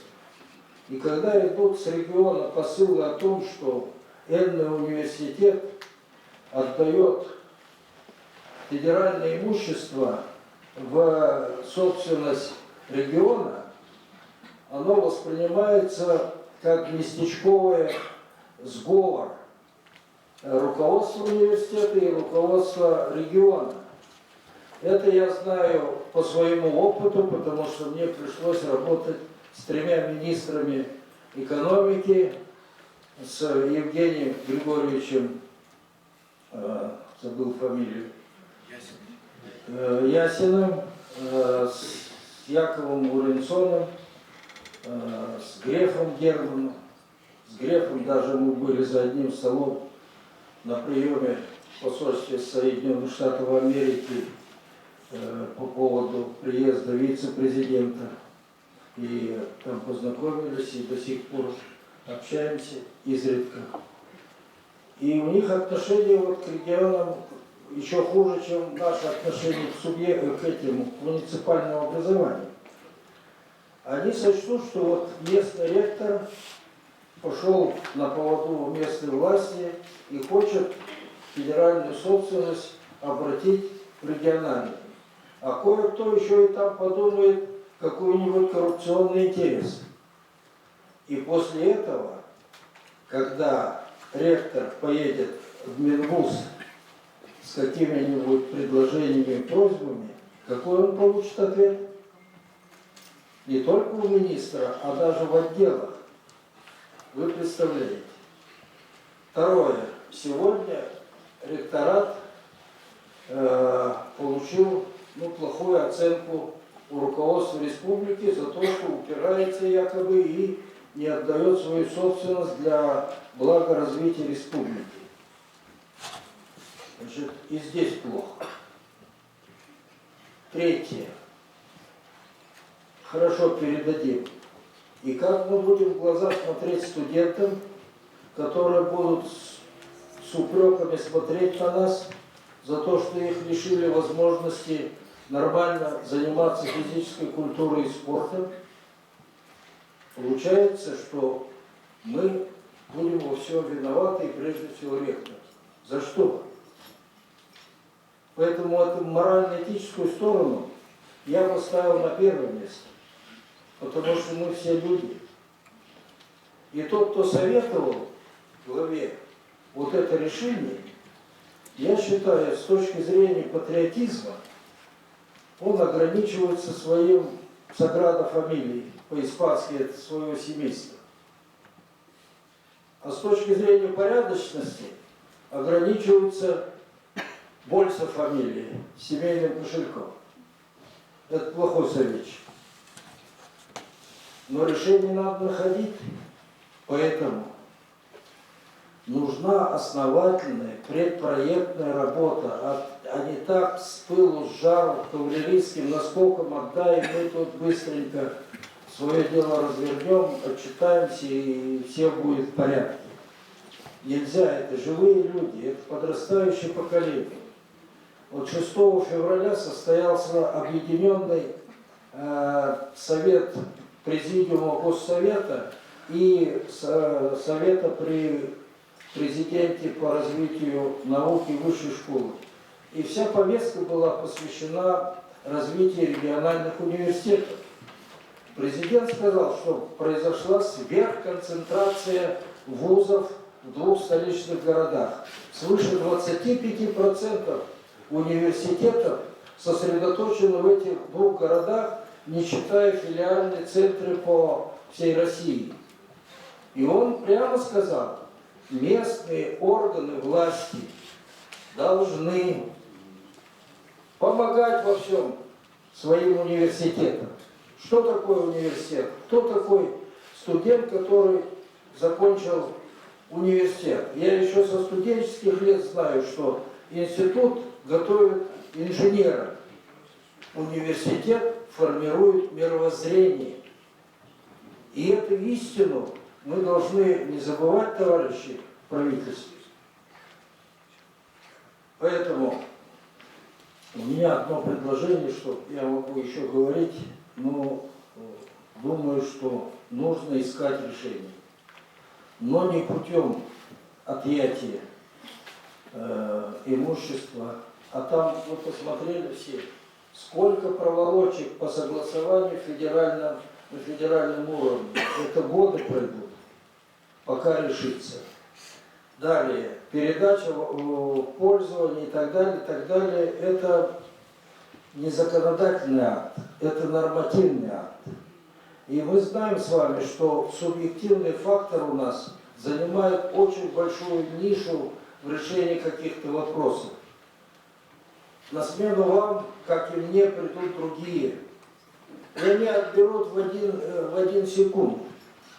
И скажут, это нужно для страны, это нужно для республики. И чем мы будем мотивировать дальше?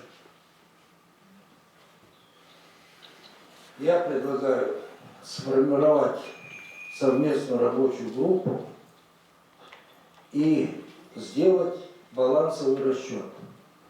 С левой стороны все преимущества, с правой стороны все отрицательные последствия. По разделам строительства. Можно ли там строить фундаментальное здание? Или его надо строить на сваях? Если на сваях, какой глубины должны быть сваи, чтобы дойти до материковой платы? Все это должно быть посчитано, оцифровано в смете. И окажется, что лучше отойти на 100 метров вглубь суши к этим баракам, о которых говорил Михаил Сталин. И это ничего не решает в смысле затрат. Наоборот, приведет к удешевлению. Второе. Экономическую часть. Третье. Экологическую часть. Четвертую. Образовательную часть. Что мы имеем в плюсах, что в минусах. Культурную часть. Подвести итоги и показать. нам с вами, главе, и тогда мы примем решение. Спасибо. Давайте подождите еще. Сейчас выступит наши старейшины.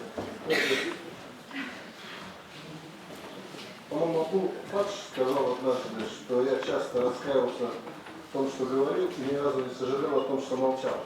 В данном случае это как раз не та ситуация. Сейчас надо сказать.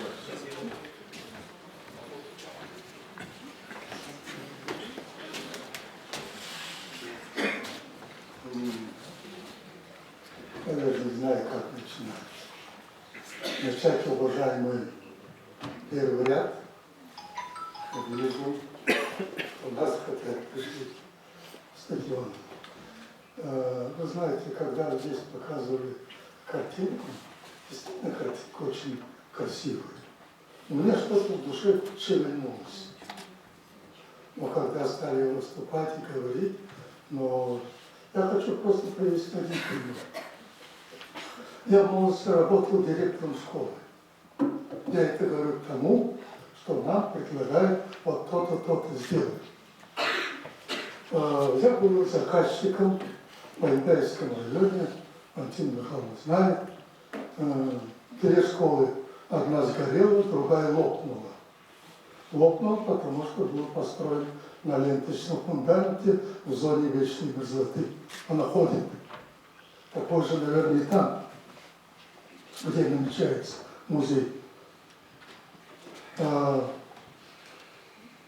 Я ездил в Иркутск, добивался, дом строили, трехэтажную, по-моему, школу вместо двух. Мы занимались 3 смены. Это было очень тяжело. Что же надо было дрова готовить? Если учесть, что люди хотят плохо лежащие забрать, это было очень тяжелое время. Но дело не к этому. Школу построили, завезли всю мебель.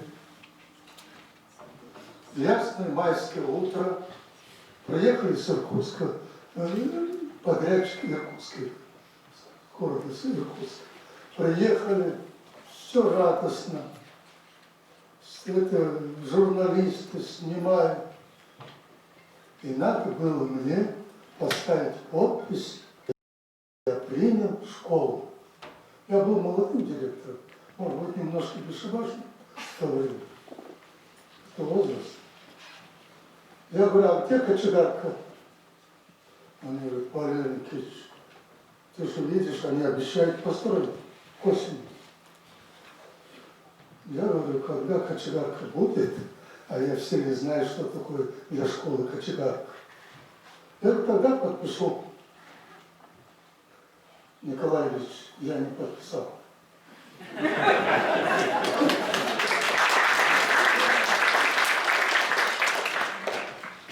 Но есть другая сторона. Естественно, я вынужден был оставить пост директора школы. Вместо меня привезли достаточно взрослого человека с другой школы, поставили директором. Человек не может остановить времена года. Осень, кочегарки нету. Привезли с Иркутска авиационный двигатель. С одной стороны, на первом этаже прорубили дырку, и туда нагнетали воздух. Никто не говорит, какой воздух. Мы от этих обогревателей боимся. Вот вы представляете, керосин. Но сегодня я член ученого совета, случайно узнал, что сегодня будет. Никто меня не просил выступать. Я вышел сюда, потому что, вы знаете, у меня стаж работы 42 года. Я начинал с ассистента, был и деканом, сейчас заведующий направлением заместительства кадастра, геодезии, станционное зондирование. Я хотел бы себе присутствовать. Министр несколько слов сказать. Здесь говорили о том, что действительно глава, наверное, ратует в университет. И говорят, что увеличатся бюджетные места. Но я вспоминаю, когда 2 года тому назад геодезисты сказали 4 геодезиста до 22 года. Представляете? Это же закрытие направления. Мне пришлось обижать все организации, связанные с землеустроем, с геодезией. От них взять все бумаги.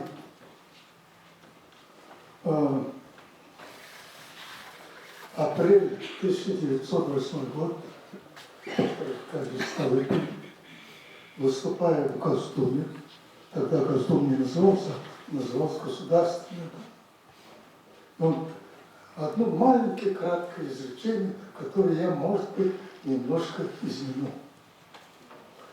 С возрастом память плохая стала. Но суть в чем? Он говорил, законодателям, правительству и всем надо обратить внимание на производство, связанное с землей. И в конце он писал, надо вот эту отсталую Россию, бедную Россию можно поднять, только относясь к земле с очень большим уважением.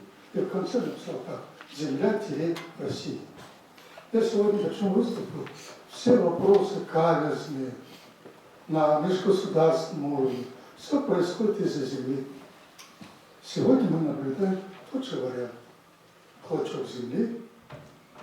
И вот я совершенно уверен, что ВУЗ должен идти вперед, расти.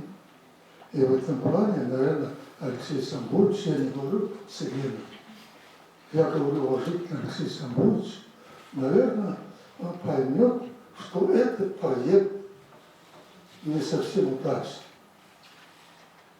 Единственный ВУЗ, классический ВУЗ.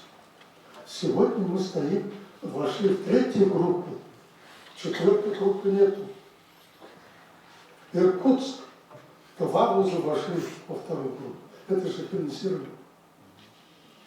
Если мы еще отдадим свои эти образовательные площадки, тогда мы станем вузом Республики Бурятия. Кто-то здесь меня сейчас так остро воспринял. Студенты приедут в другой вуз, а мы все останемся без работы. Но я не думаю, что руководство нашей республики дойдет до такого. Уважаемые гости, мы понимаем, вы тоже люди подчиненные.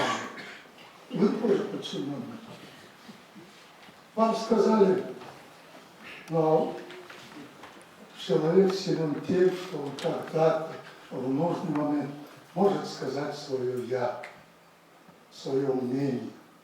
Тогда мы бы все гордились. Я не укор вам. Действительно нельзя беговую дорожку путать со стадионом. И еще одно небольшое мнение. ВУЗ, начиная где-то с 6 лет тому назад, живет в таком стрессовом состоянии. Вы согласитесь со мной? Когда мы здесь выбираем Николая Ильича, я тут встал и сказал, наша кафедра, хватит воевать. Но теперь эта война, извините в кавычки, перешла на другой уровень, на более высокий уровень. Ну представьте как нам работать? Сперва вот, я очень благодарен Николаю Ильичу, и я его понимаю, как он вообще выдерживает. Сперва на него, теперь уже на другом уровне. Отдайте вот эту землю. Если Николай Ильич подпишет, все. Там ему, Николай Иванович правильно сказал, там ему скажут, ты отдал собственность. А здесь говорили о Путине, я тоже могу коллективно показаться. Я, поскольку землеустройство, Путин сказал, ни одного квадратного метра федеральной земли в регион не отдавать.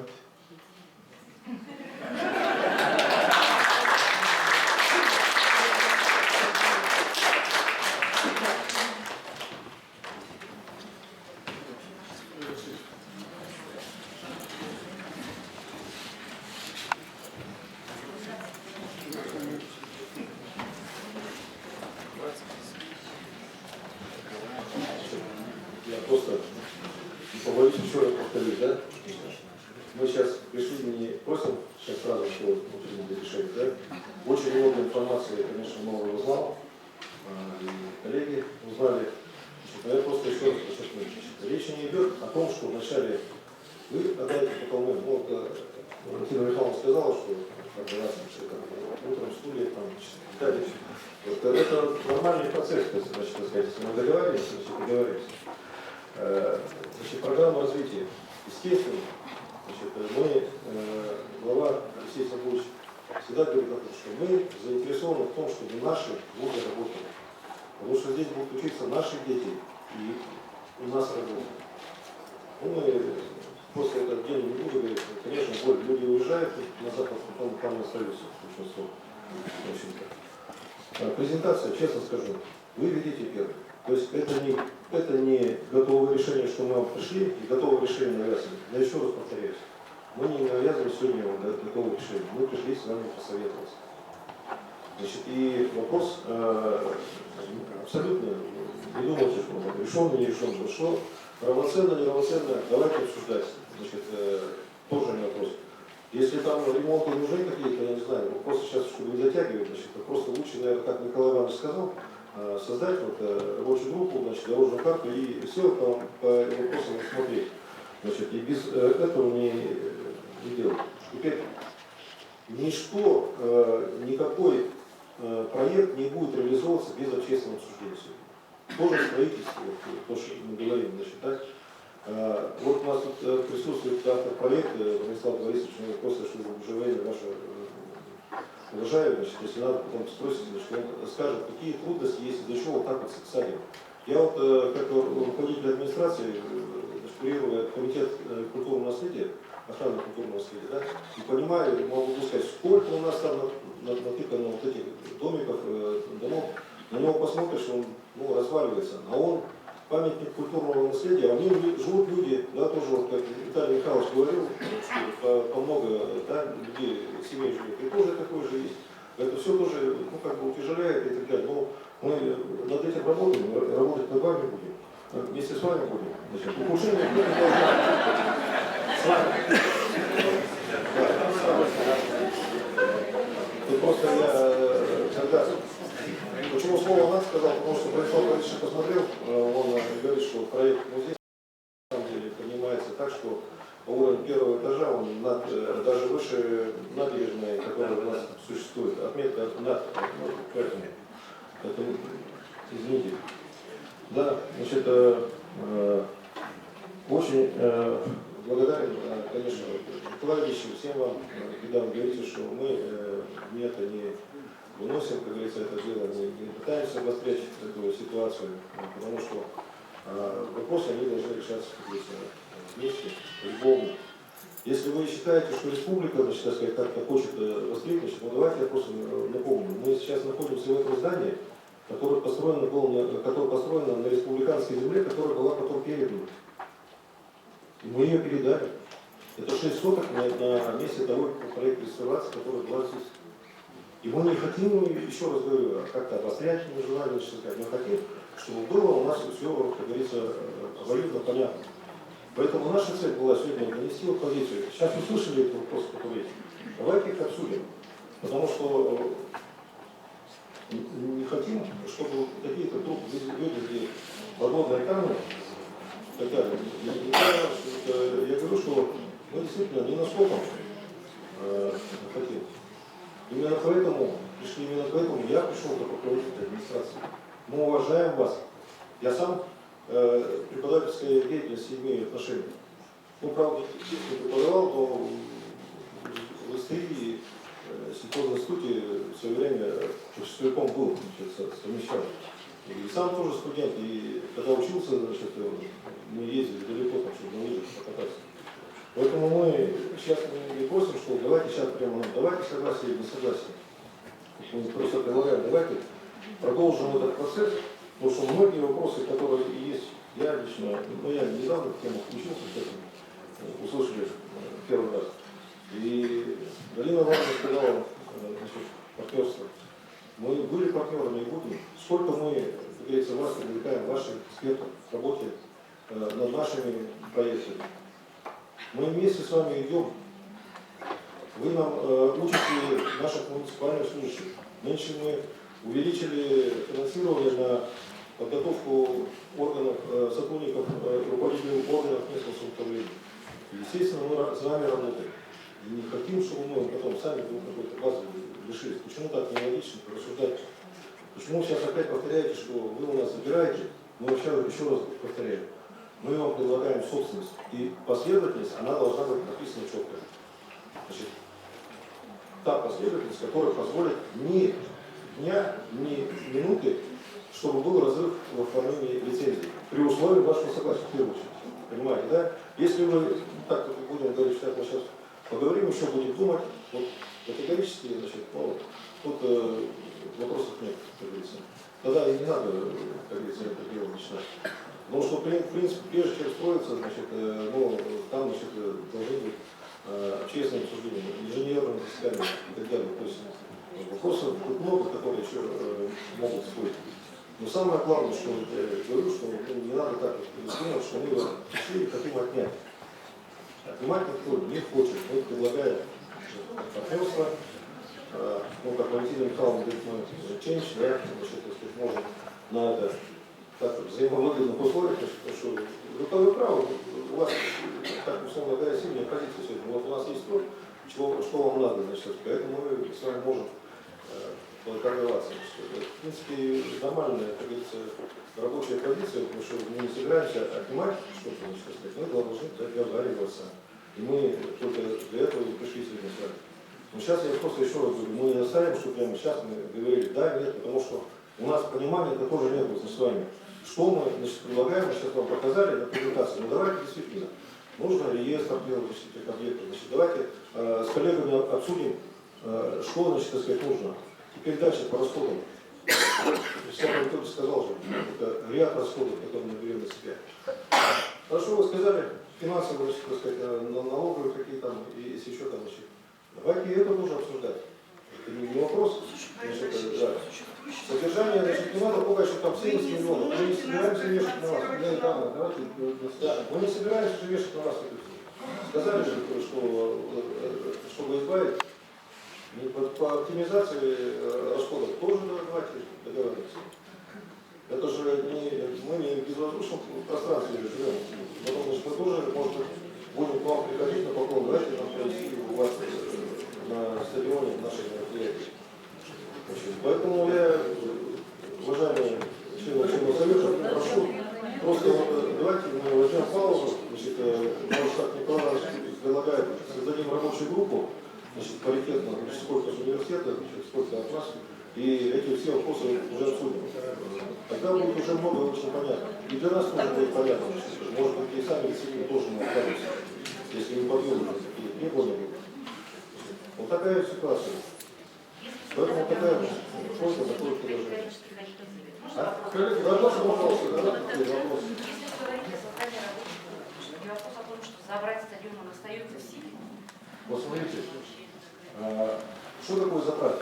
Забрать это когда не забрал и ушел.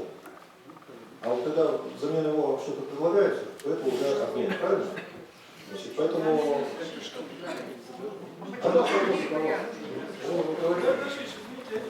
Почему мы обсуждаем один проект? Если не было изысканий инженеров, нет проектно-сметной документации, мы какой-то эскиз вот увидели, да? А почему не может быть два эскиза? Три эскиза? Где учтены интересы Брянского государственного университета? Почему мы должны обсуждать только один проект, где предлагается стадион наш все равно каким-то образом изъять? На месте стадиона в смысле построить. Ну, да. Зачем разрушать то, что уже есть? Есть очень много свободного пространства.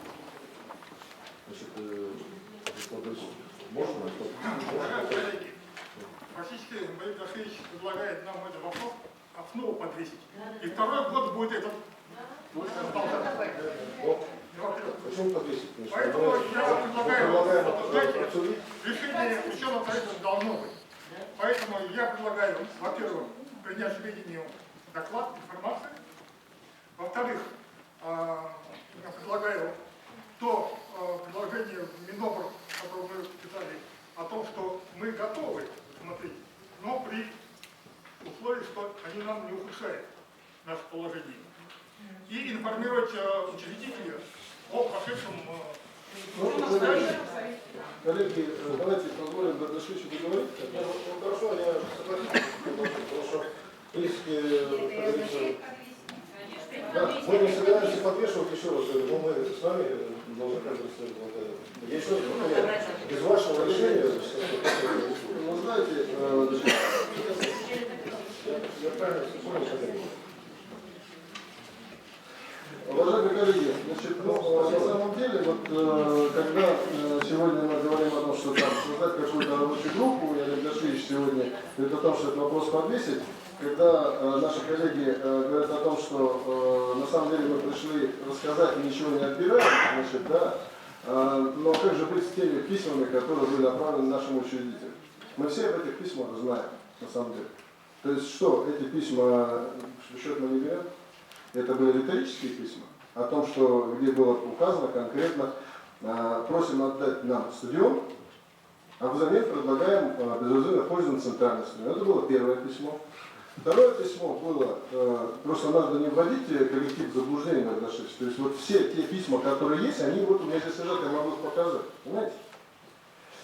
Поэтому второе письмо, которое предлагалось отдать центральный стадион в полную собственность, но значит, на условиях аренды, чтобы объекты республики там содержались, это письмо тоже вы все коллеги видели, мы его обсуждали.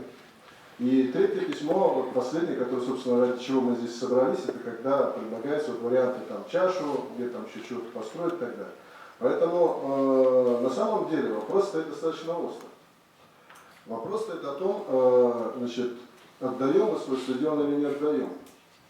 Идем мы на торговлю или договоры, или не идем. Значит, да? Мы понимаем родение города, я сам житель города ЛГД в нескольких поколениях, и мне не безразлична судьба инфраструктурных проектов, которые здесь по улице Свобода вот сегодня презентовал Олег Георгиевич. Очень замечательно, если действительно мы вот эти двухэтажки, все это вот снесем, эти туалеты там страшные и так далее. Но почему музей рассматривается в диапазоне инфраструктурного объекта? Музей как музей, а инфраструктурный объект, насколько я понимаю, городу важен не сколько музей, сколько инфраструктура для развития дальнейшего города. Но почему нельзя рассматривать эти две отдельно? Музей можно построить, ну, в конце концов, я не знаю, это мое мнение, вот здесь у нас рынок народный. Там площадей пустых, вот море вообще. Море свободных площадей. Можно с частником разговаривать, выкупить часть земли, там, я не знаю. Ну, это другие варианты, это другие вопросы. Поэтому я тоже, как член ученого совета, имею право на выражение своего мнения. Я его никому не навязываю, просто озвучиваю те моменты, которые почему-то были упущены, чтобы члены ученого совета видели полную картину событий, которые сегодня проходили. И я не все, может быть, рассказываю, когда я бываю на совещаниях у главы Республики Бурятия, вот, не совсем приятно попадаю в ситуацию там, да, но вот такая ситуация сегодня. Так, кто-то еще желающий выступить есть? Ну, давайте тогда Бардашевич.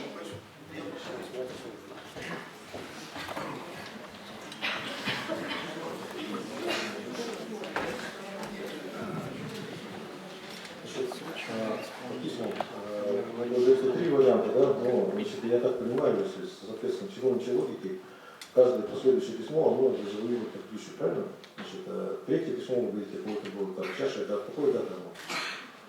Если надо, вот мы пришли сегодня как бы с официальной позицией. Мы эту официальную позицию еще раз повторим в письме, которую сегодня озвучили. И еще раз говорю, у нас получается не совсем четкий предмет разговора, потому что мы понимаем так, что то, что вам нужно передать для того, чтобы это обеспечивало учебный процесс и так далее, оно должно быть прописано. Мы вам сегодня, как говорится, не прописали, тогда мы прописываем по реестру. Вот, да, у нас, да, я согласен. Что-то мы, вот то, что говорит Минспорт, должны построить. То есть предмет, он должен быть, который мы обсуждаем, он должен быть действительно прописан. То есть, что если мы говорим вам, просим у вас ваш стадион, мы обязуемся это передать, построить лукодром, значит, что там еще у нас там какие-то эти...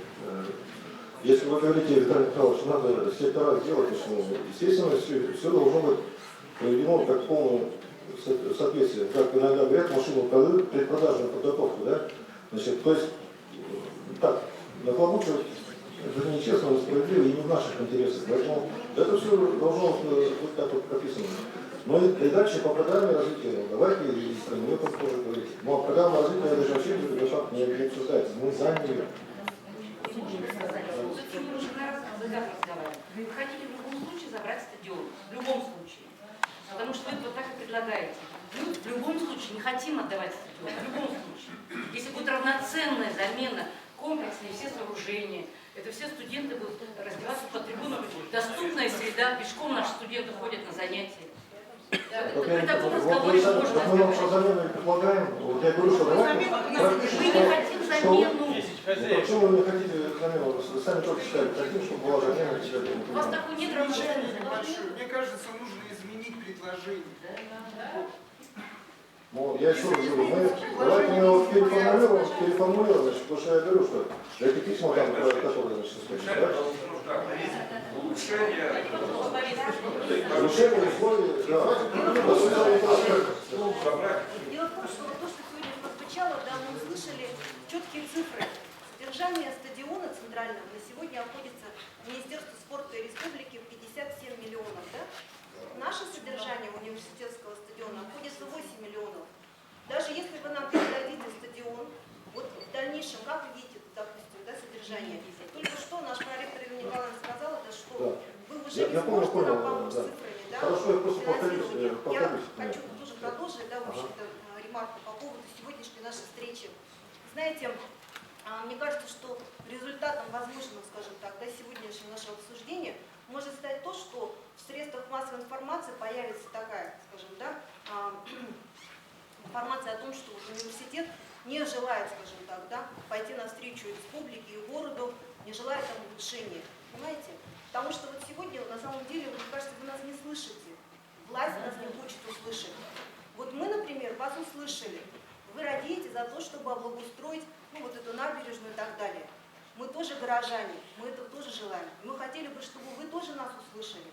Ведь только что прозвучало предложение, что можно разработать альтернативные проекты. Наверное, они будут, может быть, менее экономичны, да, возможно, но они обойдут, скажем, ту проблему, которую сегодня мы обсуждаем. Вот это ведь сегодня, получается, все-таки остается камень преткновения, а работать в условиях неопределенности очень сложно. Вот сегодня такая ситуация нестабильная, когда мы все преподаватели работаем в очень сложных ситуациях, когда меняется власть, меняются люди, меняются министерства, меняются, соответственно, нормативные законодательные акты. И в этих условиях неопределенных нам очень тяжело, скажем так, воспринимать очередные обещания, очередные какие-то заверения, ну и тем более в нашей классе. Может быть, сегодня вы даете добро, а завтра придет другой новый человек и скажет: нет, мы с этим не согласны.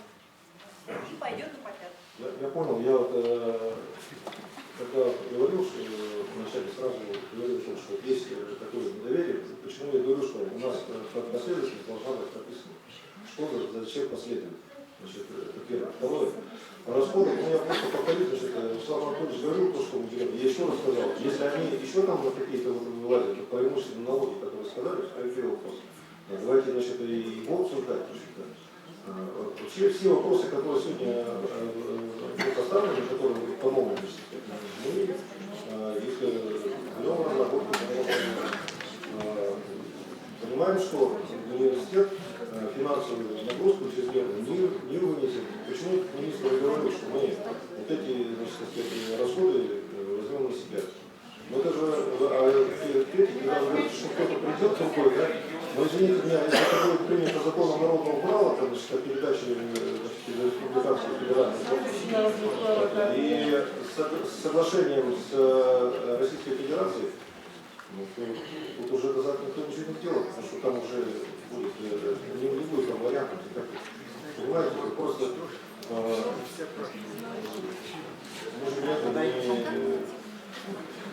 мы инопланетяне какие-то, что вы...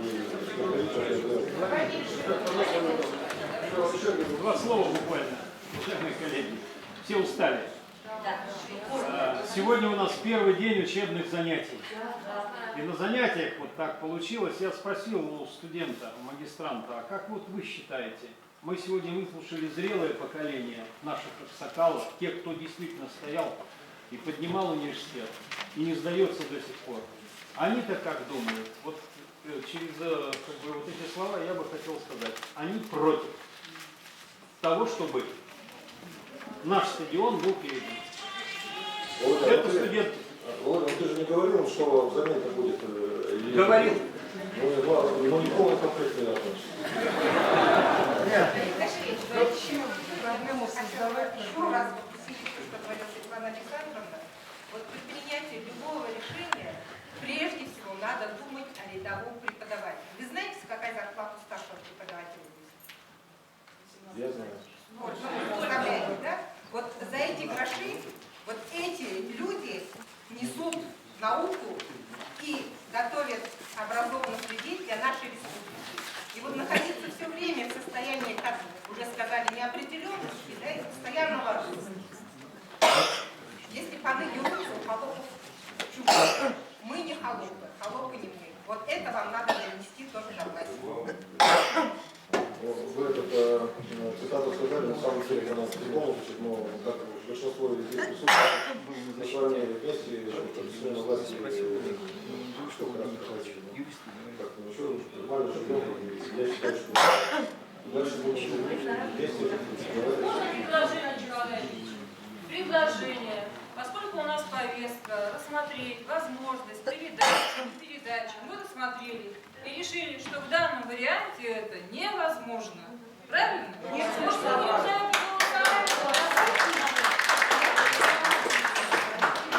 Потому что нарушая учебный процесс. Почему это все мы приняли? Все правильно. Давайте голосовать на процесс. Нарушая учебный, вообще, да, вот этот стадион у нас не просто так появился. Это стадион, который наши преподаватели сами заработали с их бюджетных средств. То есть он нам дорог, как еще та память тех людей, которые работали вместе с нами и в этот стадион вкладывались. Я сама училась в БГПИ имени Доржи Банзарова.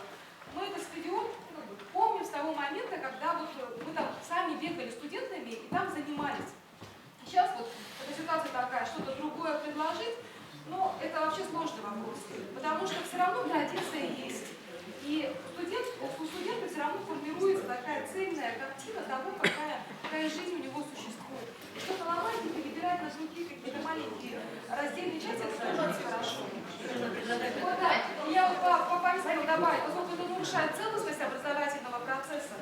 И кроме этого приводит к тому, что у нас ухудшаются аккредитационные и лицензионные показатели. И кроме этого, я считаю, что обязательно сегодняшние решения и копии протокола отправить нашему учредителю, Министерству науки и высшего образования. Смотрите, вы опять мне говорите про ухудшение, так сказать. Мы же вам предлагаем ухудшение. Почему вы все говорите про ухудшение? Мы предлагаем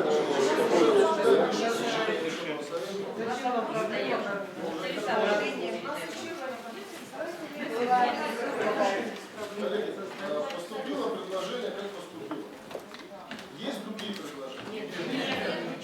Прежде чем ставить вопрос на голосование, извините, прежде чем ставить вопрос на голосование, хотел бы еще небольшую ремарку сделать. Вот, да, знаете, мы все смотрели слайды наших коллег, значит, с министерств, и, значит, вот слайд некрасивый наш стадиончик убогий, значит, и красивый стадион республиканский.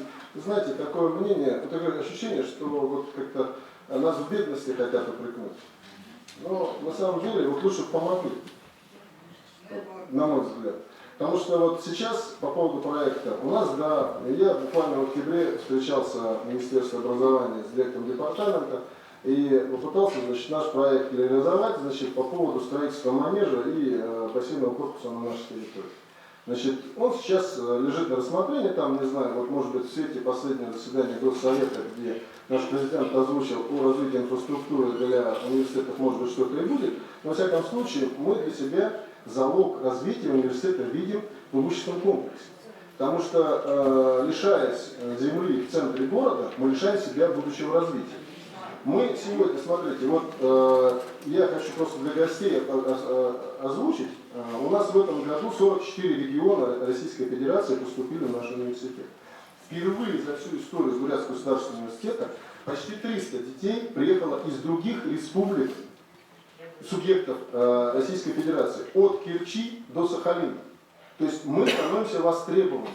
Мы строим с вами новое общежитие, земли нам никто не дал, нам пришлось свои мастерские разобрать, перевести их к чертовой куличке, значит, на наш пятый корпус, на, как она, амбулаторный 1 называется, да? Значит, на Бурмот, учебный 1, значит, который тоже была попытка у нас отобрать, значит, понимаете? То есть всегда что-то отобрать. Но почему нельзя что-то дать? Тем более университет становится, это инвестпроект республики. Инвестпроект республики. Мы правильно все сегодня говорим, что университет это фильтр, который не позволяет детям уехать из республики. Мы, когда учим наших детей здесь, большая часть из них точно остаются в республике.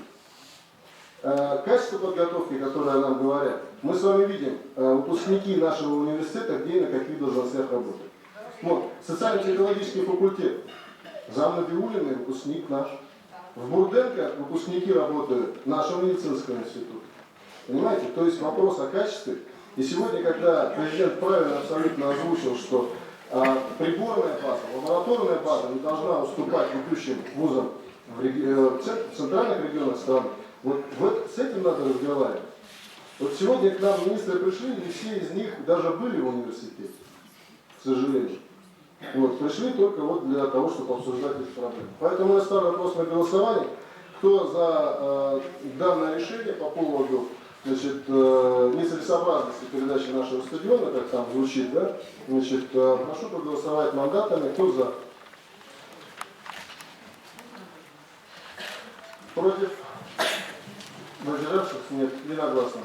Спасибо, коллеги. По повестке у нас вопрос исчерпан. Замечания, предложения есть? Нет, спасибо большое, что мы проработали с вами 20 часа. Спасибо.